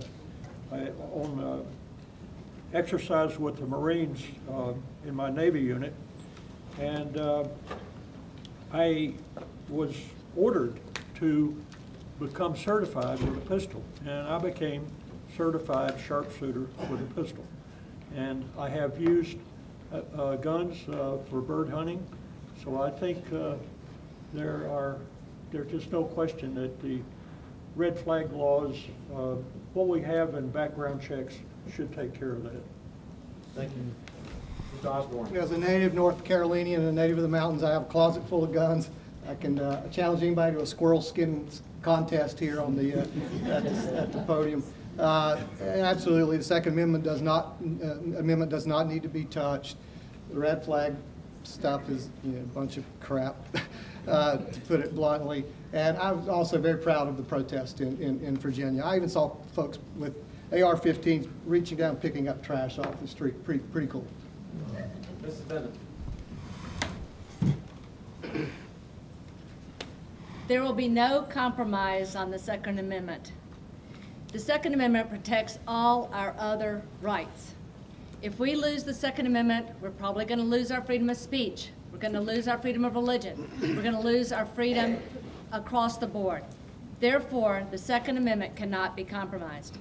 I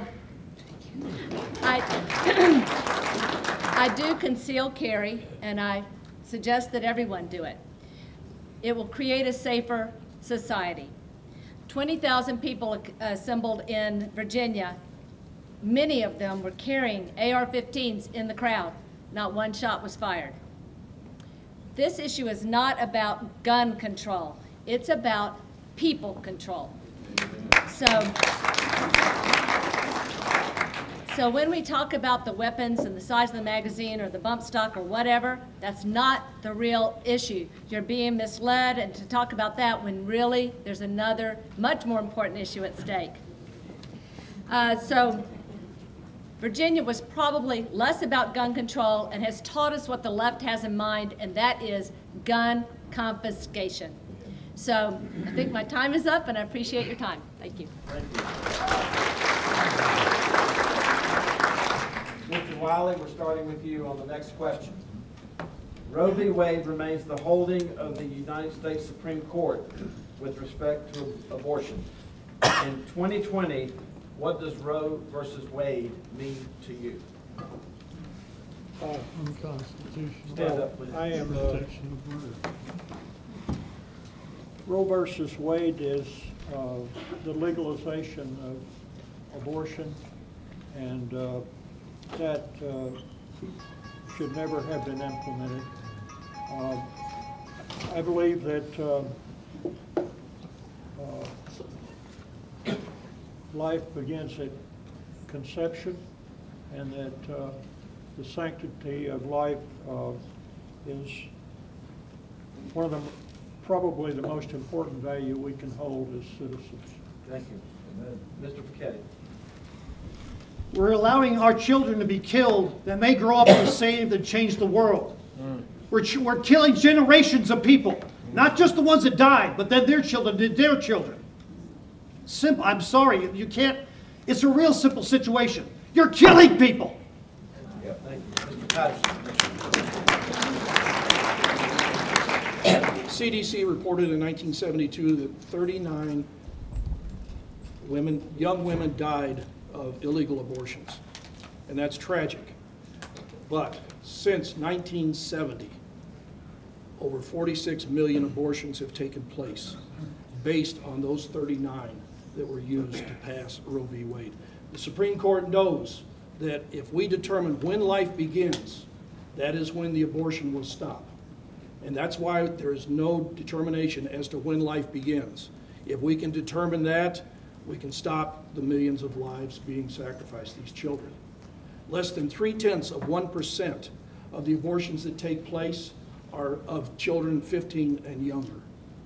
Less than 0.5% are rape victims.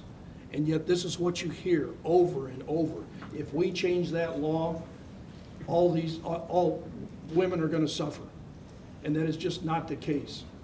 I'm against abortion and very much in favor of adoption, and am passionate about that. Thank you. Thank you. I believe that our laws should reflect our science. When Roe v. Wade was passed, we didn't even have the ability to use an ultrasound. But now we can look inside of a mother's stomach and see that this precious baby experiences pain, has a heartbeat. And we are a country who has legalized murder. The left is not pro-choice, they are pro-murder. We must stand up as a government and as a people for the weakest among us, the people who cannot defend themselves, the innocent. It is our duty. We must repeal Roe v. Wade. Our laws must reflect our science. Here we go.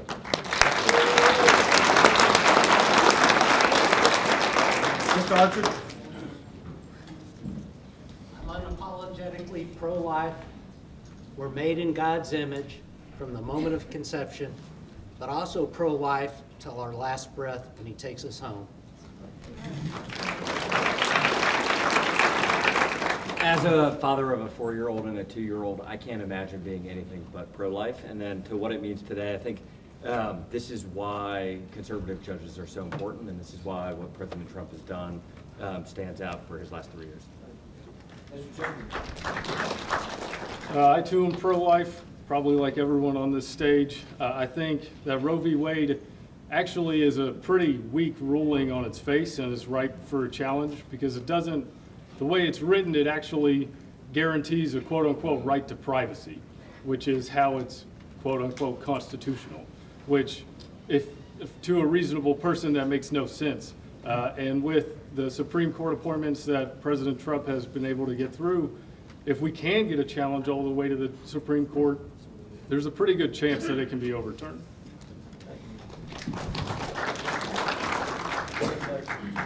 As a biology major in college, I don't think and I don't believe that life begins at conception. I know it does. My wife and I had the privilege of adopting a son. We brought him home when he was 3 days old. He was his biological mother was 16 years old when she got pregnant, and my wife and I will always be eternally grateful for that young lady not to choose abortion. Because what the world needs more of is more Jeffrey Clark Davises, not fewer. And so I am unashamedly against abortion for those reasons. And without Jeffrey Clark Davis, I wouldn't have 2 beautiful granddaughters. So I'm forever grateful for that young lady's choice. Thank you.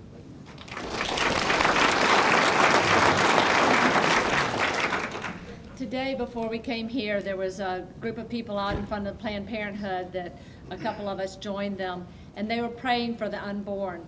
And what the Roe versus Wade means to them is that they want it to be repealed. Since life begins at conception, and life is one of our most precious gifts, it must be protected. One of the things that I don't believe that anyone in the era of Roe versus Wade could have ever imagined, and that would be that we would be even discussing that Roy Cooper would not pass the recent law. If you're born alive, you're not in an abortion situation, you're in a birth. I don't believe they could have guessed that New York or Virginia would have been passing the types of laws that they're putting into place. I don't think they had any idea that that would be the end result of their decision. So we are in a different place now than we were then by a long shot. And we not only know better, but we have more science to help substantiate it, but we're being pushed to the brink by some very leftist ideas that majority of Americans do not agree with. So there's no way that Roe versus Wade should have come to the point that it is today. And I don't think they knew what they were doing at that point. Mr. Arthur? Like the rest, I'm absolutely pro-life and anti-abortion. It should be against the law.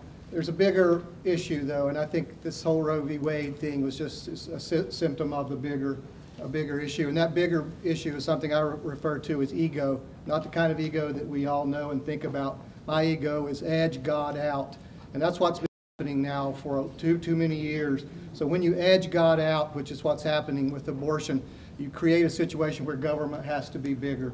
So the bigger we can make God, the smaller we can make government.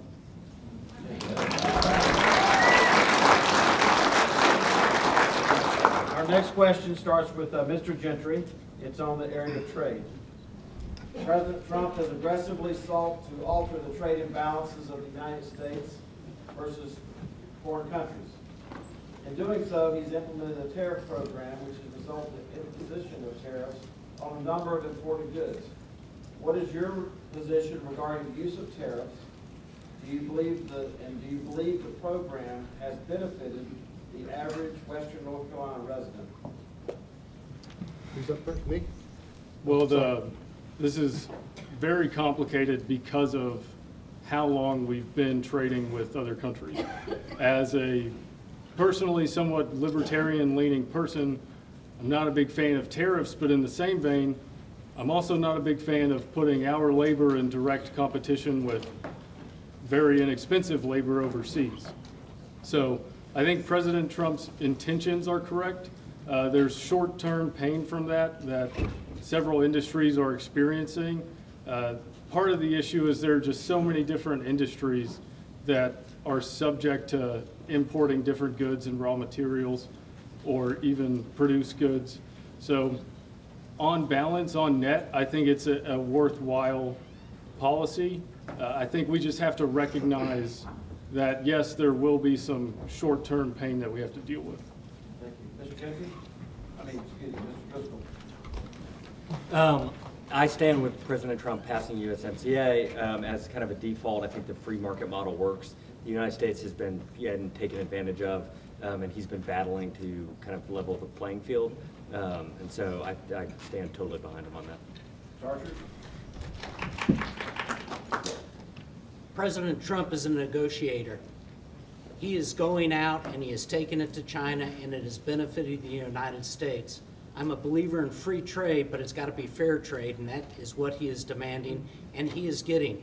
Unlike any of our presidents in the last 25 years, President Trump is taking the battle to him and is doing it very, very successfully, and I fully support him.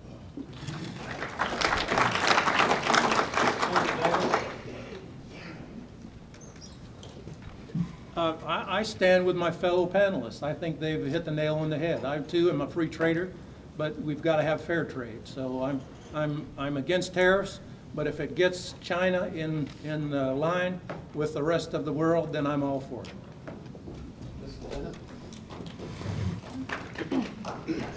I support free trade, and the tariffs are not a free trade modus operandus. There may have been other options, but the fact of the matter is that that decision is above my pay grade. I believe that is the responsibility of the executive branch. He should be leading in this decision, and he has done a good job. He is a great leader, and then that decision would have to come down through his leadership. So that's how I feel about that. Thank you. The gift of Donald Trump is nothing short of divine intervention. I'm absolutely convinced. I will say, though, in total honesty, 3 months before he introduced the tariffs, I would have been opposed to them. But you can't question something that's working, and he is such a masterful negotiator. He's now, I think, created an entirely new perspective on tariffs that we have to keep in mind. So they may very well be something that we'll continue and should continue to use. I'm also a free trader, though, absolutely free trader. Mr. Wiley? Yes, I believe in free trade, but it has to be fair trade. I've supported President Trump from about a week after the day he announced in June of 2015. One of the main reasons I did was I thought, as a negotiator, he could correct what Ross Perot had predicted years ago, that there would the great exodus of jobs. And we saw that happen in North Carolina with the textile and the furniture industries in particular. So I trust President Trump better than any president we've ever had as a negotiator on this. I agree with him on this and almost everything else. Mr. Piquet. Yeah, we must be fair to our people. If we're losing on deals, we must give consequences to the agreements that are messing us up. He's making it happen. Let's continue with what he's doing. Mr. Patterson. I am a free market guy, but too often free trade is used as an excuse for doing nothing. I mean, that's what happened with Bush, Clinton, Obama. You know, we're free trade, so we can't do anything. Well, that's changed under Trump. He is a negotiator that negotiates from strength. One of our strengths is the world that we live in with the market we have, the economy we have, and he really put it to the Chinese. It took them a while to come around because they didn't believe it was going to happen. but America has stood behind Trump on this, including the farmers, who took probably one of the worst beatings. This is only step one. It's reduced the tariffs by $120 billion. However, there's still $370 billion in tariffs on. That'll be step two if it happens. So he hadn't given up anything, and they gave up a lot. Imagine what would have happened before we lost all the jobs to overseas if Trump had been president. Imagine the jobs we'd still have. He's bringing them back. It's a whole lot easier to keep them than it is to bring them back, and he is bringing them back. Thank you. You know, I was raised by a financial advisor, and so I believe in free market capitalism. That extends all the way to free trade and international relations. But man, you have to admit, Donald Trump is the man. He did. Bush Sr., Clinton, Bush Jr., Obama, they all tried. No one could bring China to the table. But Donald Trump got the job done. I echo what many of my other candidates have said. We have to start considering the viability of tariffs. They've worked in this instance, and I'd like to see how they're going to work in the future. Thank you. We're on the 4 o'clock hour. For planning purposes, we're going to ask one more question. Then we're going to, we have 2 questions from the audience we're going to take. And then we're going to have closing comments, okay? Did you submit your question? And I don't know how it worked out this way, but Mr. Facchetti, you're going to love the fact that you're starting with this question. As a member of the United States Congress representing the 11th District, what would you do to bring jobs back to Western North Carolina and reduce the depopulation of some counties? Excuse me, depopulation of some counties? Yes. Number one, in Caldwell County. Let me repeat the question. Yes. Okay, go ahead. Okay. As a member of Congress representing the 11th District, what would you do to bring jobs back to Western North Carolina? And what would you do to help reduce the depopulation of some counties of Western North Carolina? Economics. Yeah, go ahead. Well, the one thing I've learned from living in Caldwell County, when we had Google come in, well, we competed with Charleston, South Carolina, and Lenore on who's going to bring Google in. We gave away $60 million, 30 years worth of free taxes or exemption and stuff. Guess what? They ended up building in both places, so they got best of both worlds. You don't have to bend your ankles. You can bend backwards, but don't grab your ankles. I'm sorry.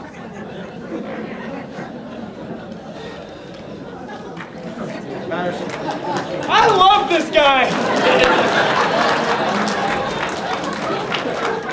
I'll start my time here. It's not easy sitting between this guy and a motivational speaker. Who smiles? Yeah, who smiles. I'm here for you, Vance. Just tell me.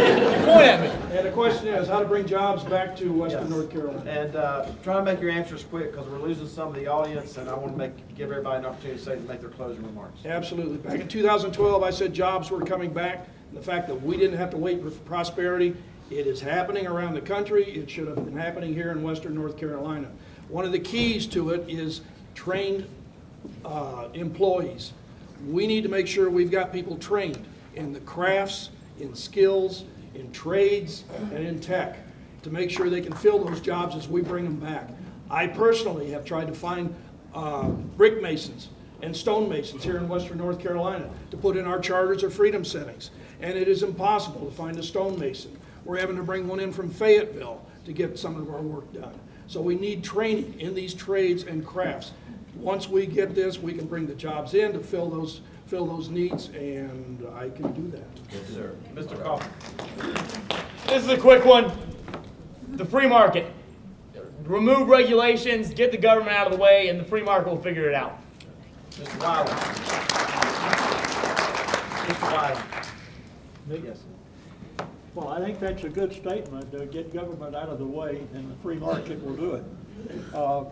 But there are some ways I think that this part of the state could benefit greatly from, and that's the advent of all the new technologies. Biotechnology I'm very familiar with because when I was at the University of Wisconsin for 23 years, because I couldn't get a job in North Carolina. But anyway, they convinced me, the Republican Party there, to run for Congress at the time because it was called the Rust Belt. And I said, well, we've got 5 Nobel Prize winners here at the University of Wisconsin. Why don't we set together a biotechnology center and create biotechnology industries?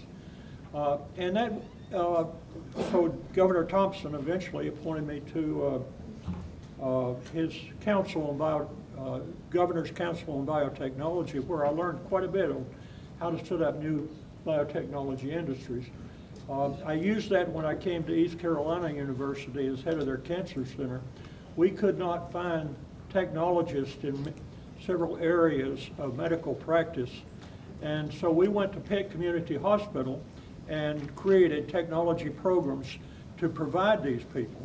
And these technology programs are still going. We trained them, and they're very good, high-paying jobs. Many of them only required 2 years beyond, or many of them only required a high school degree. Thank you, Mr. So Wiley. I think training local communities with colleges and businesses working together, and certain things like biotechnology, and with the advent of 5G and so forth, Caldwell County can benefit as well as Buncombe County. Thank you. Thank Mr. you. Osborne.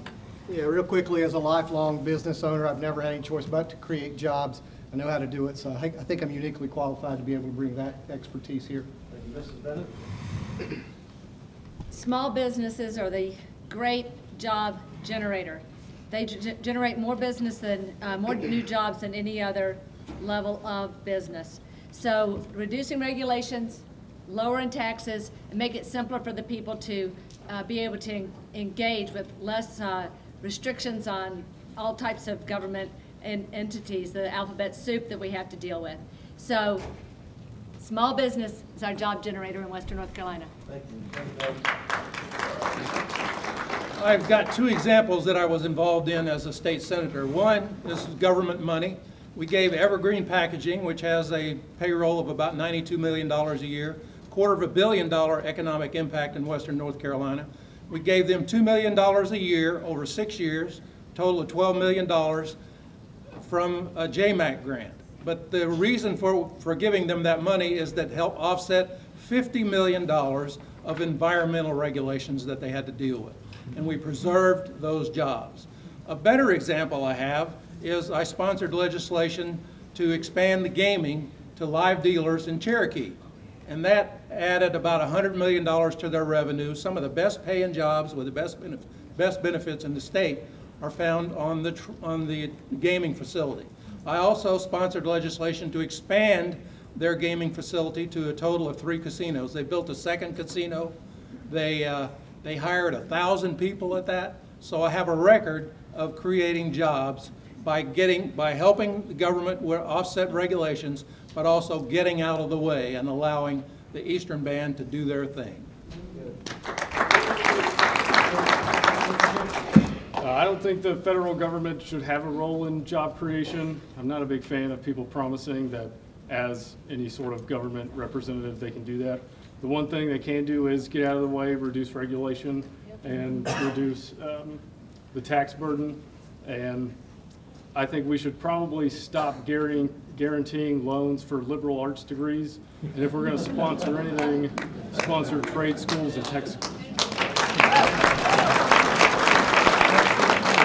Let the free market work and keep politicians out of trying to create jobs. I think it's obvious what creates jobs. A very successful economy that President Trump has been pushing for and has been successful with. If we reduce regulations, reduce taxes, reduce government spending, we're going to create jobs throughout not only Western North Carolina, but the entire United States. Thank you very much. We now have the 3 questions, and we'd like for you to keep your answers to 20 seconds if you don't mind. And we have a 4th one that I promised this gentleman when we finish at the closing remarks. So just hang on just a second. Very quickly, would you be willing today to self-limit your tenure as the congressman in the 11th district? Absolutely not. I believe that if we put self-imposed term limits on us, but it's not enforced on liberal Democrats, it puts Western North Carolina at a disadvantage. Until we get term limits on all of Congress, which I fully support, We should not be self-term limiting conservatives, because now we're just taking our best soldiers who are pushing for term limits out of office. And these are questions from the audience.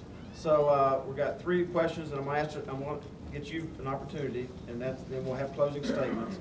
And while you're doing that, would you briefly name the committees, the one committee that you would like to be assigned to, and do you have one in mind? Or you already said that? Natural resources or House Intelligence. Okay, thank you. Mr. Patterson. Are you talking about personally, term limit, or as Congress? Would you be willing today to self-limit your tenure in the House to 3 terms? For the benefit of my marriage, yes.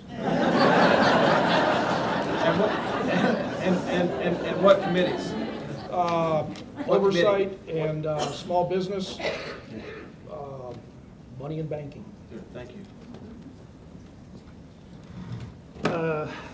Term limits for everybody.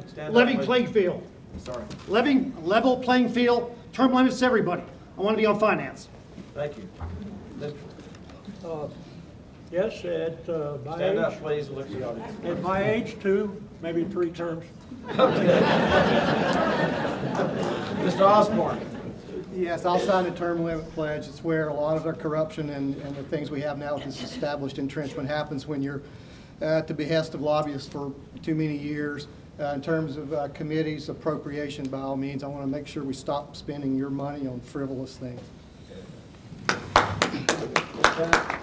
I was the first to sign the U.S. term limit pledge, and it specifically states that you will not self-limit for the reasons that Maddie suggested. I would like to serve, I can't decide. I like the agriculture and interior, which has to do with the national parks, the National Forest Service. I like transportation and finance. So, sorry, think about that. I think the best way to sign a pledge for term limits is to term limit committee heads. That way, a lot of these career politicians would get out of Dodge when they no longer have the power. So I will be glad to self-term limit myself. Like the other gentleman, I want to preserve my marriage and I have some things to do. So I would limit myself to 3 terms. The committees that I'd like to be on, as an Air Force brat, I never served, and I applaud you that have served. But as an Air Force brat, I'd like to be on armed services and also intelligence. I'd like to find out what's buried in different places.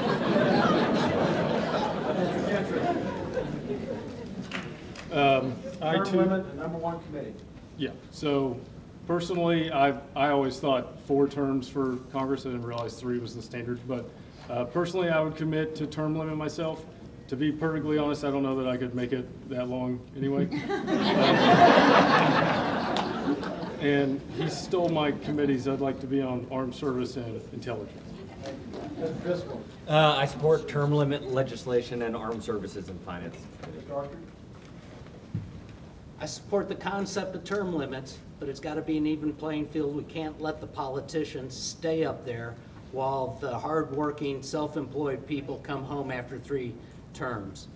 As far as the committees, obviously as a former CPA and small business person, Budget Committee is probably one of the top ones. To serve my constituents, the Interior Committee that's over the national parks. Thank you. Just very briefly, and I believe we're going to start with Mr. Driscoll. I don't believe you started with questions. Let's do it. Okay, very quickly. With many of the city councils in the 11th district being run by people who don't agree with you politically, how can you work with those municipalities and those leaders to ease regulation that impacts business? So I think the way to do it is get to know them, explain to them. I think a lot of times people are misinformed about what actually makes business grow. As somebody that's gotten the opportunity to start a couple in the last few years, I think until you've done it, you just don't quite get it. And so I think sitting down, having conversations, trying to explain it is as best you can do. Mr. Gentry? I second again, but I think it really depends on the interpersonal relationships. The problem is so many people on the left are so blinded by hatred for President Trump, they refuse to reason. So if someone's not willing to even have a conversation with you, there's not much you can do other than lobby for them to be voted out. Would you repeat the question, please? The question is, with so many city councils in the 11th Congressional District being governed by people who don't agree, who may not agree with you politically, how would you work with these municipalities and these leaders to ease regulations that impact business? Well, I think that my public service has been characterized by the ability to do just that. And I've had broad bipartisan support because I'm a local government guy. I defer to local government whenever an issue becomes before the legislature. I call my local government individuals and ask what's important to them and why something is good or bad. And so that's what I would continue to do. I think the best way to do is to keep a dialogue, keep a conversation with them, and try to convince them or have them convince me. Thank you. Mrs. Bennett? So the art of negotiation, as Mark Meadows says, is to get one side to take more money, to take less money for the house that they want, and the other side to pay more than they wanted to begin with. So negotiation is to bring people together in a way that they don't know how the end result is going to come out. So that would be part of the discussion. It's a complex idea, you have to explain it, and then they have to be engaged in the process and participate in the negotiation to bring about change. Thank you. Mr. Osborne? Unlike Mr. Davis, I certainly would never defer to liberals for decision-making and governmental changes. But I would say we have to bring everybody to the table. It's an endemic problem we have nationwide. I have what I call a purple table concept, where we do just that. We go on the local level, national level, and we do bring people to the table to hear their voice and to get input from across the table. I certainly wouldn't want to defer to their opinions on things. Thank you. Mr. Wiley? I think it's just important to keep an open mind and be persistent, try to find something in common to begin with, and then expand from their own. Mr. Paquetti? With regulation reform, it benefits the free market. Why not? They'll have to explain to me why you don't want to benefit the society and the people in the district. I've already had experience working in all 14 counties, working with different administrations in the cities, putting in charters of freedom settings. They are not all Republican, they're in Democratic areas. I was told by Mayor Hughes of Murphy that back in 2015, after that dedication, if I ever needed to run for office again, he would guarantee me all the votes in the county from the Democrats. I'm not going to hold him to that, but I'm going to remind him of it. I am a very good negotiator. I have negotiated deals in Russia, Brazil, South Carolina, all these strange places. So I know how negotiation's done.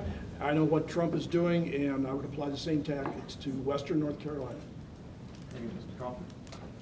Western North Carolina is made up of incredible people and very diverse city councils. So I believe that when we go there and we have negotiations with different city councils, we need to have an open mind, but we need to be ready to stand strong in the negotiation to get the end result that best benefits our constituents. Thank you. Since my name was mentioned, I would like to respond. Sure. I defer to local government because the place to fix local problems is with local government. If you have a liberal local government that's causing problems, let the citizens vote them out. Don't make Raleigh or Washington get rid of them. And Mr. Austin? Oh, sorry. That's okay. As I've said a couple of times before, I'm here to represent the citizens of the 11th District. That includes some liberal city councils. But I do that based upon my morals and my conservative principles, and will help every city within the district, will represent every citizen within the district, but it's got to be on the basis that hopefully you're selecting me on. Thank you. Thank you. We have one more question that was supposed to be down. We're going to take one question from this gentleman who I promised. Could you just briefly stand up and state your question? I wrote it down for him. Oh, I'm sorry. I didn't see if you can read my writing. Shortly after receiving an honors degree in education, I discovered that I was worth almost twice as much for painting factories as I was for teaching children. What could you do about that as a congressman? Oh, we already started. Is there, I think we started. Mr. Kavanaugh? Yeah, Mr. Osborne. No, Mr. Kavanaugh. But we support Kavanaugh. Yeah, I don't know if that's a good thing or not. Teachers are grossly underpaid and underappreciated. I'll do everything I can in Washington to address those needs. So I totally appreciate where you're coming from with that. Mrs. Bennett? I think that's best left to the local and state governments. I think that's where that responsibility lies. Yes. Senator Davis? The state constitution in North Carolina puts that responsibility on local government. How I would put more money into education is I would abolish the department, and that would give us a lot more money in the education. I second again what's been said. I think the honest answer is the federal government can't really have a role in that other than if we can reduce wasteful spending such as with the Department of Education and then directly fund that. Maybe earmark it, it has to be for teacher salaries or something to the effect, but that's the only role that I can foresee them having. Mr. Driscoll? I suspect a lot of people will agree, so I'll pass and move this along. I agree with Jim, but think if we reduce the regulations coming from the federal government, we'll also have more money, not just the elimination of the department. Mr. Wiley? I've already said that I thought the department, we could do without the department, the federal Department of Education. Thank you. And, but there could be things that many things that the state government could do to improve the not only the wages of a teacher, but the conditions at school, class size, modern facilities, and so forth, that would make it a much more attractive profession than, what did he say, house painting? Although there's nothing wrong with house painting. Thank you. And it may be that some people will have to make a trade-off. They decide, for this certain amount of money, I'd rather do this than that. You know, it becomes a personal decision to all of us according to what job we take. We always have to trade money off versus other conditions. Mr. Pichetti? Again, it's a slippery slope. You say you want the feds to take care of the local teachers. What did we start with at the beginning 2 hours ago? Education is supposed to be local. Handle it. The only thing we can do is raise the economy overall, and then everybody will make more money. Mr. Patterson? Totally support teachers. I mean, they're so influential in our children's lives. I know they were on my children's. I believe you, as a personal, that you pay the best and you get the best. But again, it's a local issue. This thing about getting rid of the Department of Education, I heard about that 8 years ago. Every candidate was in favor of that, and nothing happened. It never happens. With the people you've been sending up there, it doesn't happen. You've got to put somebody up there that is used to getting it done and will get it done working with Trump. Mr. Coughlin? I agree that we need to get rid of the Department of Education. Local municipalities will value their teachers much more because they're teaching their children. And so that would increase teacher pay, I believe. But I also believe that we shouldn't disrespect a man who goes to paint a factory. There are so many tradesmen and tradeswomen in this country who support everything that we stand for. They are the backbone of our country. They get the jobs done that we need, and it is an honorable profession that they all take. Learning a trade is very hard, but it makes our country more competitive than a liberal arts degree.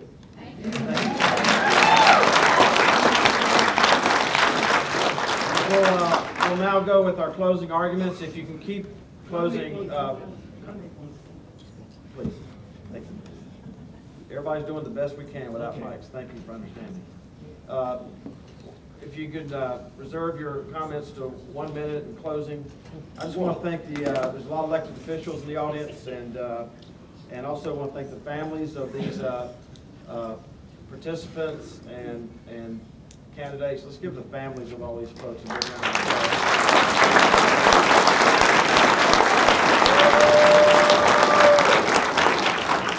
also want to tell you that, the renting of this space and all the things that went into this debate are not free. All of you come from some county that had a part in this, so any opportunity that you would like to take going forward to contribute to the 11th Congressional District or your county party, I'm sure those county party chair, would the county party chair be in favor of that? So with that, we'll start at the end of the table, and I want to thank you for the opportunity to moderate this, and also for your patience. I think this crowd and these candidates did an outstanding job of giving. I'll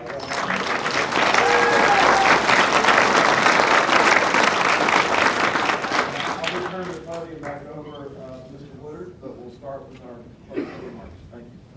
I want to thank everybody for coming today. I think this has been valuable for you to view the candidates, to see where we stand on the issues. One question that has come up is, will you join the Freedom Caucus?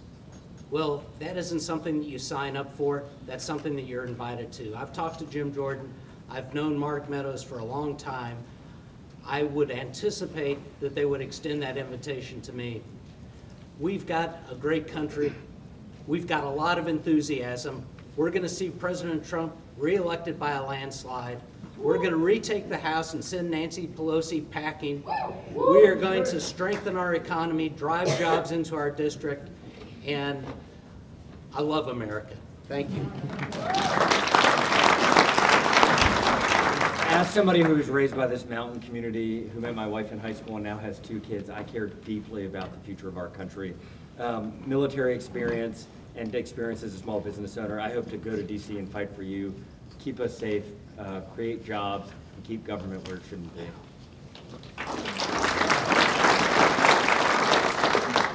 I forgot to mention earlier, I am from Banner Elk, and I do have a bachelor's degree, not that it means much, in international criminal justice and comparative politics. I don't have any personal ego in this. I don't think that I'm the only person that can do this job correctly, but I would like whoever holds the seat to understand that the First Amendment is under direct assault. And we didn't have any questions about it today, but if you try, conservatives are shadow banned and outright banned from Twitter, Facebook, social media platforms, and like it or not, that's where most people get their news and information. And in 5 or 10 years, the only people that are going to be able to disseminate any information are the Marxist leftists like AOC, and that problem cannot be understated. So I'm not a fan of the federal government and passing more laws, but we do need laws that establish these social media companies as platforms and not publishers, so that we're not drowned out in the mainstream media and then in whatever organic ways we once had.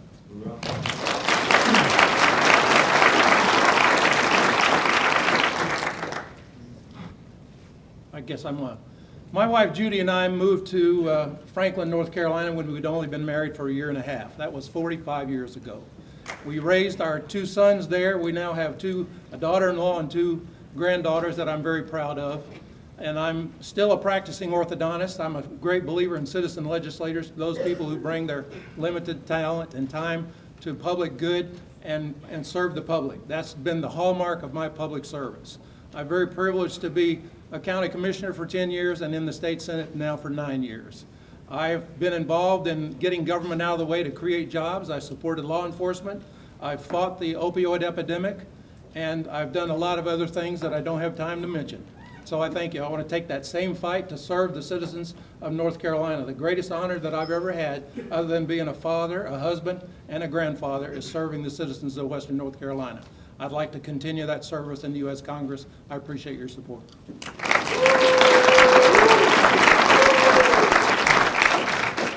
I just want to thank you guys for coming. You guys are the backbone of the Republican Party.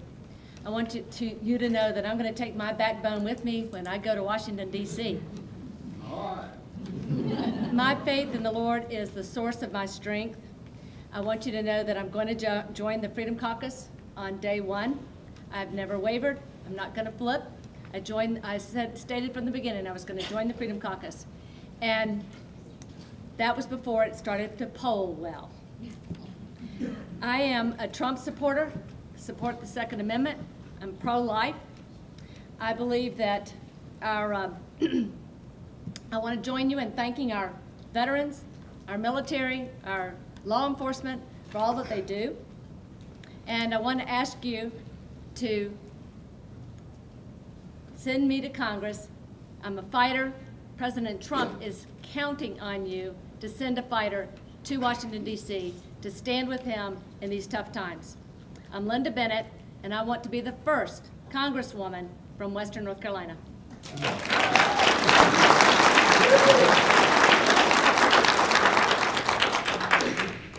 Folks, I'm not a politician. I never have been. I never will be. I'm fully convinced the last thing we need in Washington is another politician.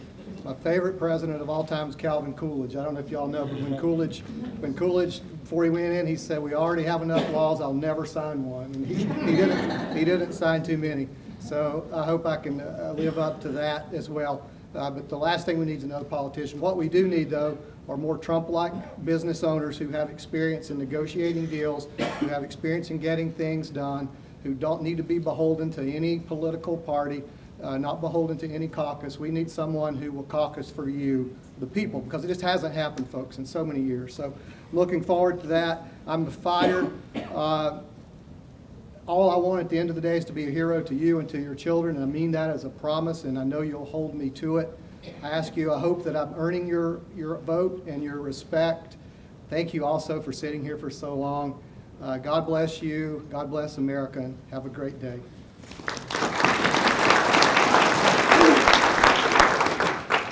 Well, I do thank Chairman Woodard and all of the people who've taken their valuable time to come to this meeting and to hear us all out. I think all of us are strong supporters of President Trump, the Second Amendment, pro-life. I think you'll find fighters in any of us if we were to get to Washington for those values. So it will boil down, I think, to each individual voter has things in mind as to what they want from their congressman, and we all present our credentials and our background. Mine has been in medicine, public health in recent years, and in the military. And I've learned something by managing key programs in each of these groups. I think what I've learned could benefit you as your congressman. I liked Eisenhower many years ago, who said every citizen should have politics as their avocation, and that's what I've done. My vocation has been medicine, and but my avocation for many years has been politics. I think it takes that to make this system work well, where people come in and share their own values. And thank you again for all your attention. I work on my personal character every day because I have to deal with it, and I know I'm a sinner, so I have to work on it all the time. I've never been agreed with the lottery, but it's here. And when they say, hey, you can't win if you don't play, guess what? You can't go to hell if you don't sin.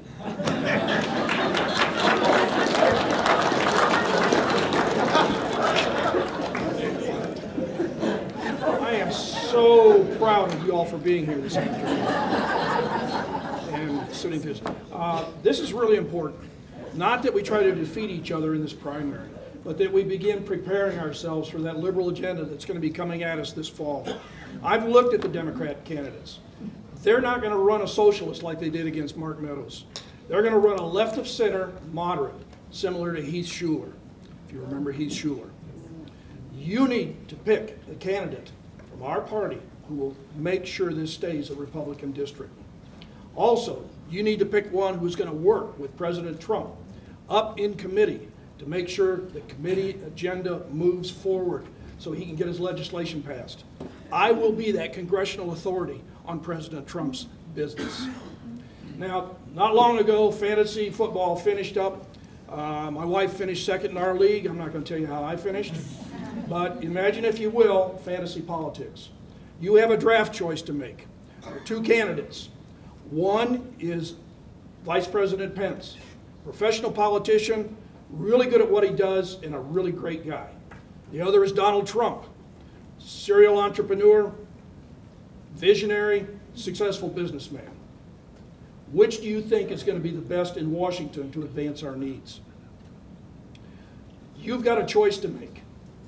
You can pick a professional politician, or you can pick a successful entrepreneur. The choice is yours.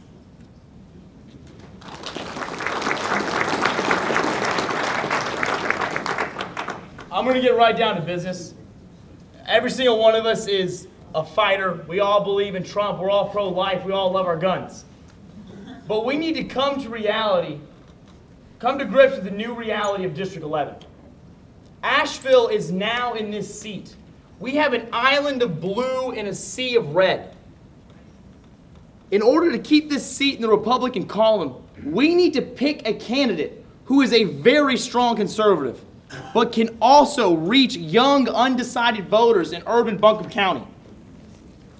In every Republican meeting I've been to since I started my campaign, you look around and there is virtually no one under the age of 35. Where are they? I can tell you they're not at GOP meetings. And it's not that we don't have a compelling message that they want to hear. It's just, we are the party of Ronald Reagan and Abraham Lincoln. We freed the slaves and took down the Iron Curtain. We're the party that lifts people up. And we have to save the young generation that is being led off a socialist cliff by Nancy Pelosi and AOC. We need leaders that can lead this generation back from an abyss. We have to have a candidate who can compete in a traditional political arena, on a debate stage or on cable news. But we also have to have a candidate who can compete in the Newtown Forum. Overwhelmingly, my generation has unplugged from cable television. They watch YouTube, read blog posts, listen to podcasts. You look around, there's virtually no one my age in this room. I have 16,000 followers on Instagram. I can reach this generation. Few Republicans can reach the undecided voters like I can. I believe I am the party's strongest candidate to win in November. We have to keep this seat for the GOP. I humbly ask for you to send me to take the fight to the Democrats for the hearts and minds of America. Your children and your grandchildren are too important to abandon them to the hard left socialists. Elect me and I will reach them.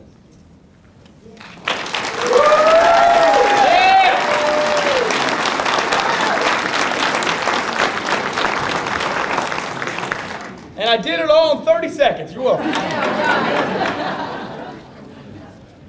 Ladies and gentlemen, thank you so much for coming, and I want to thank the stars of the evening, the candidates.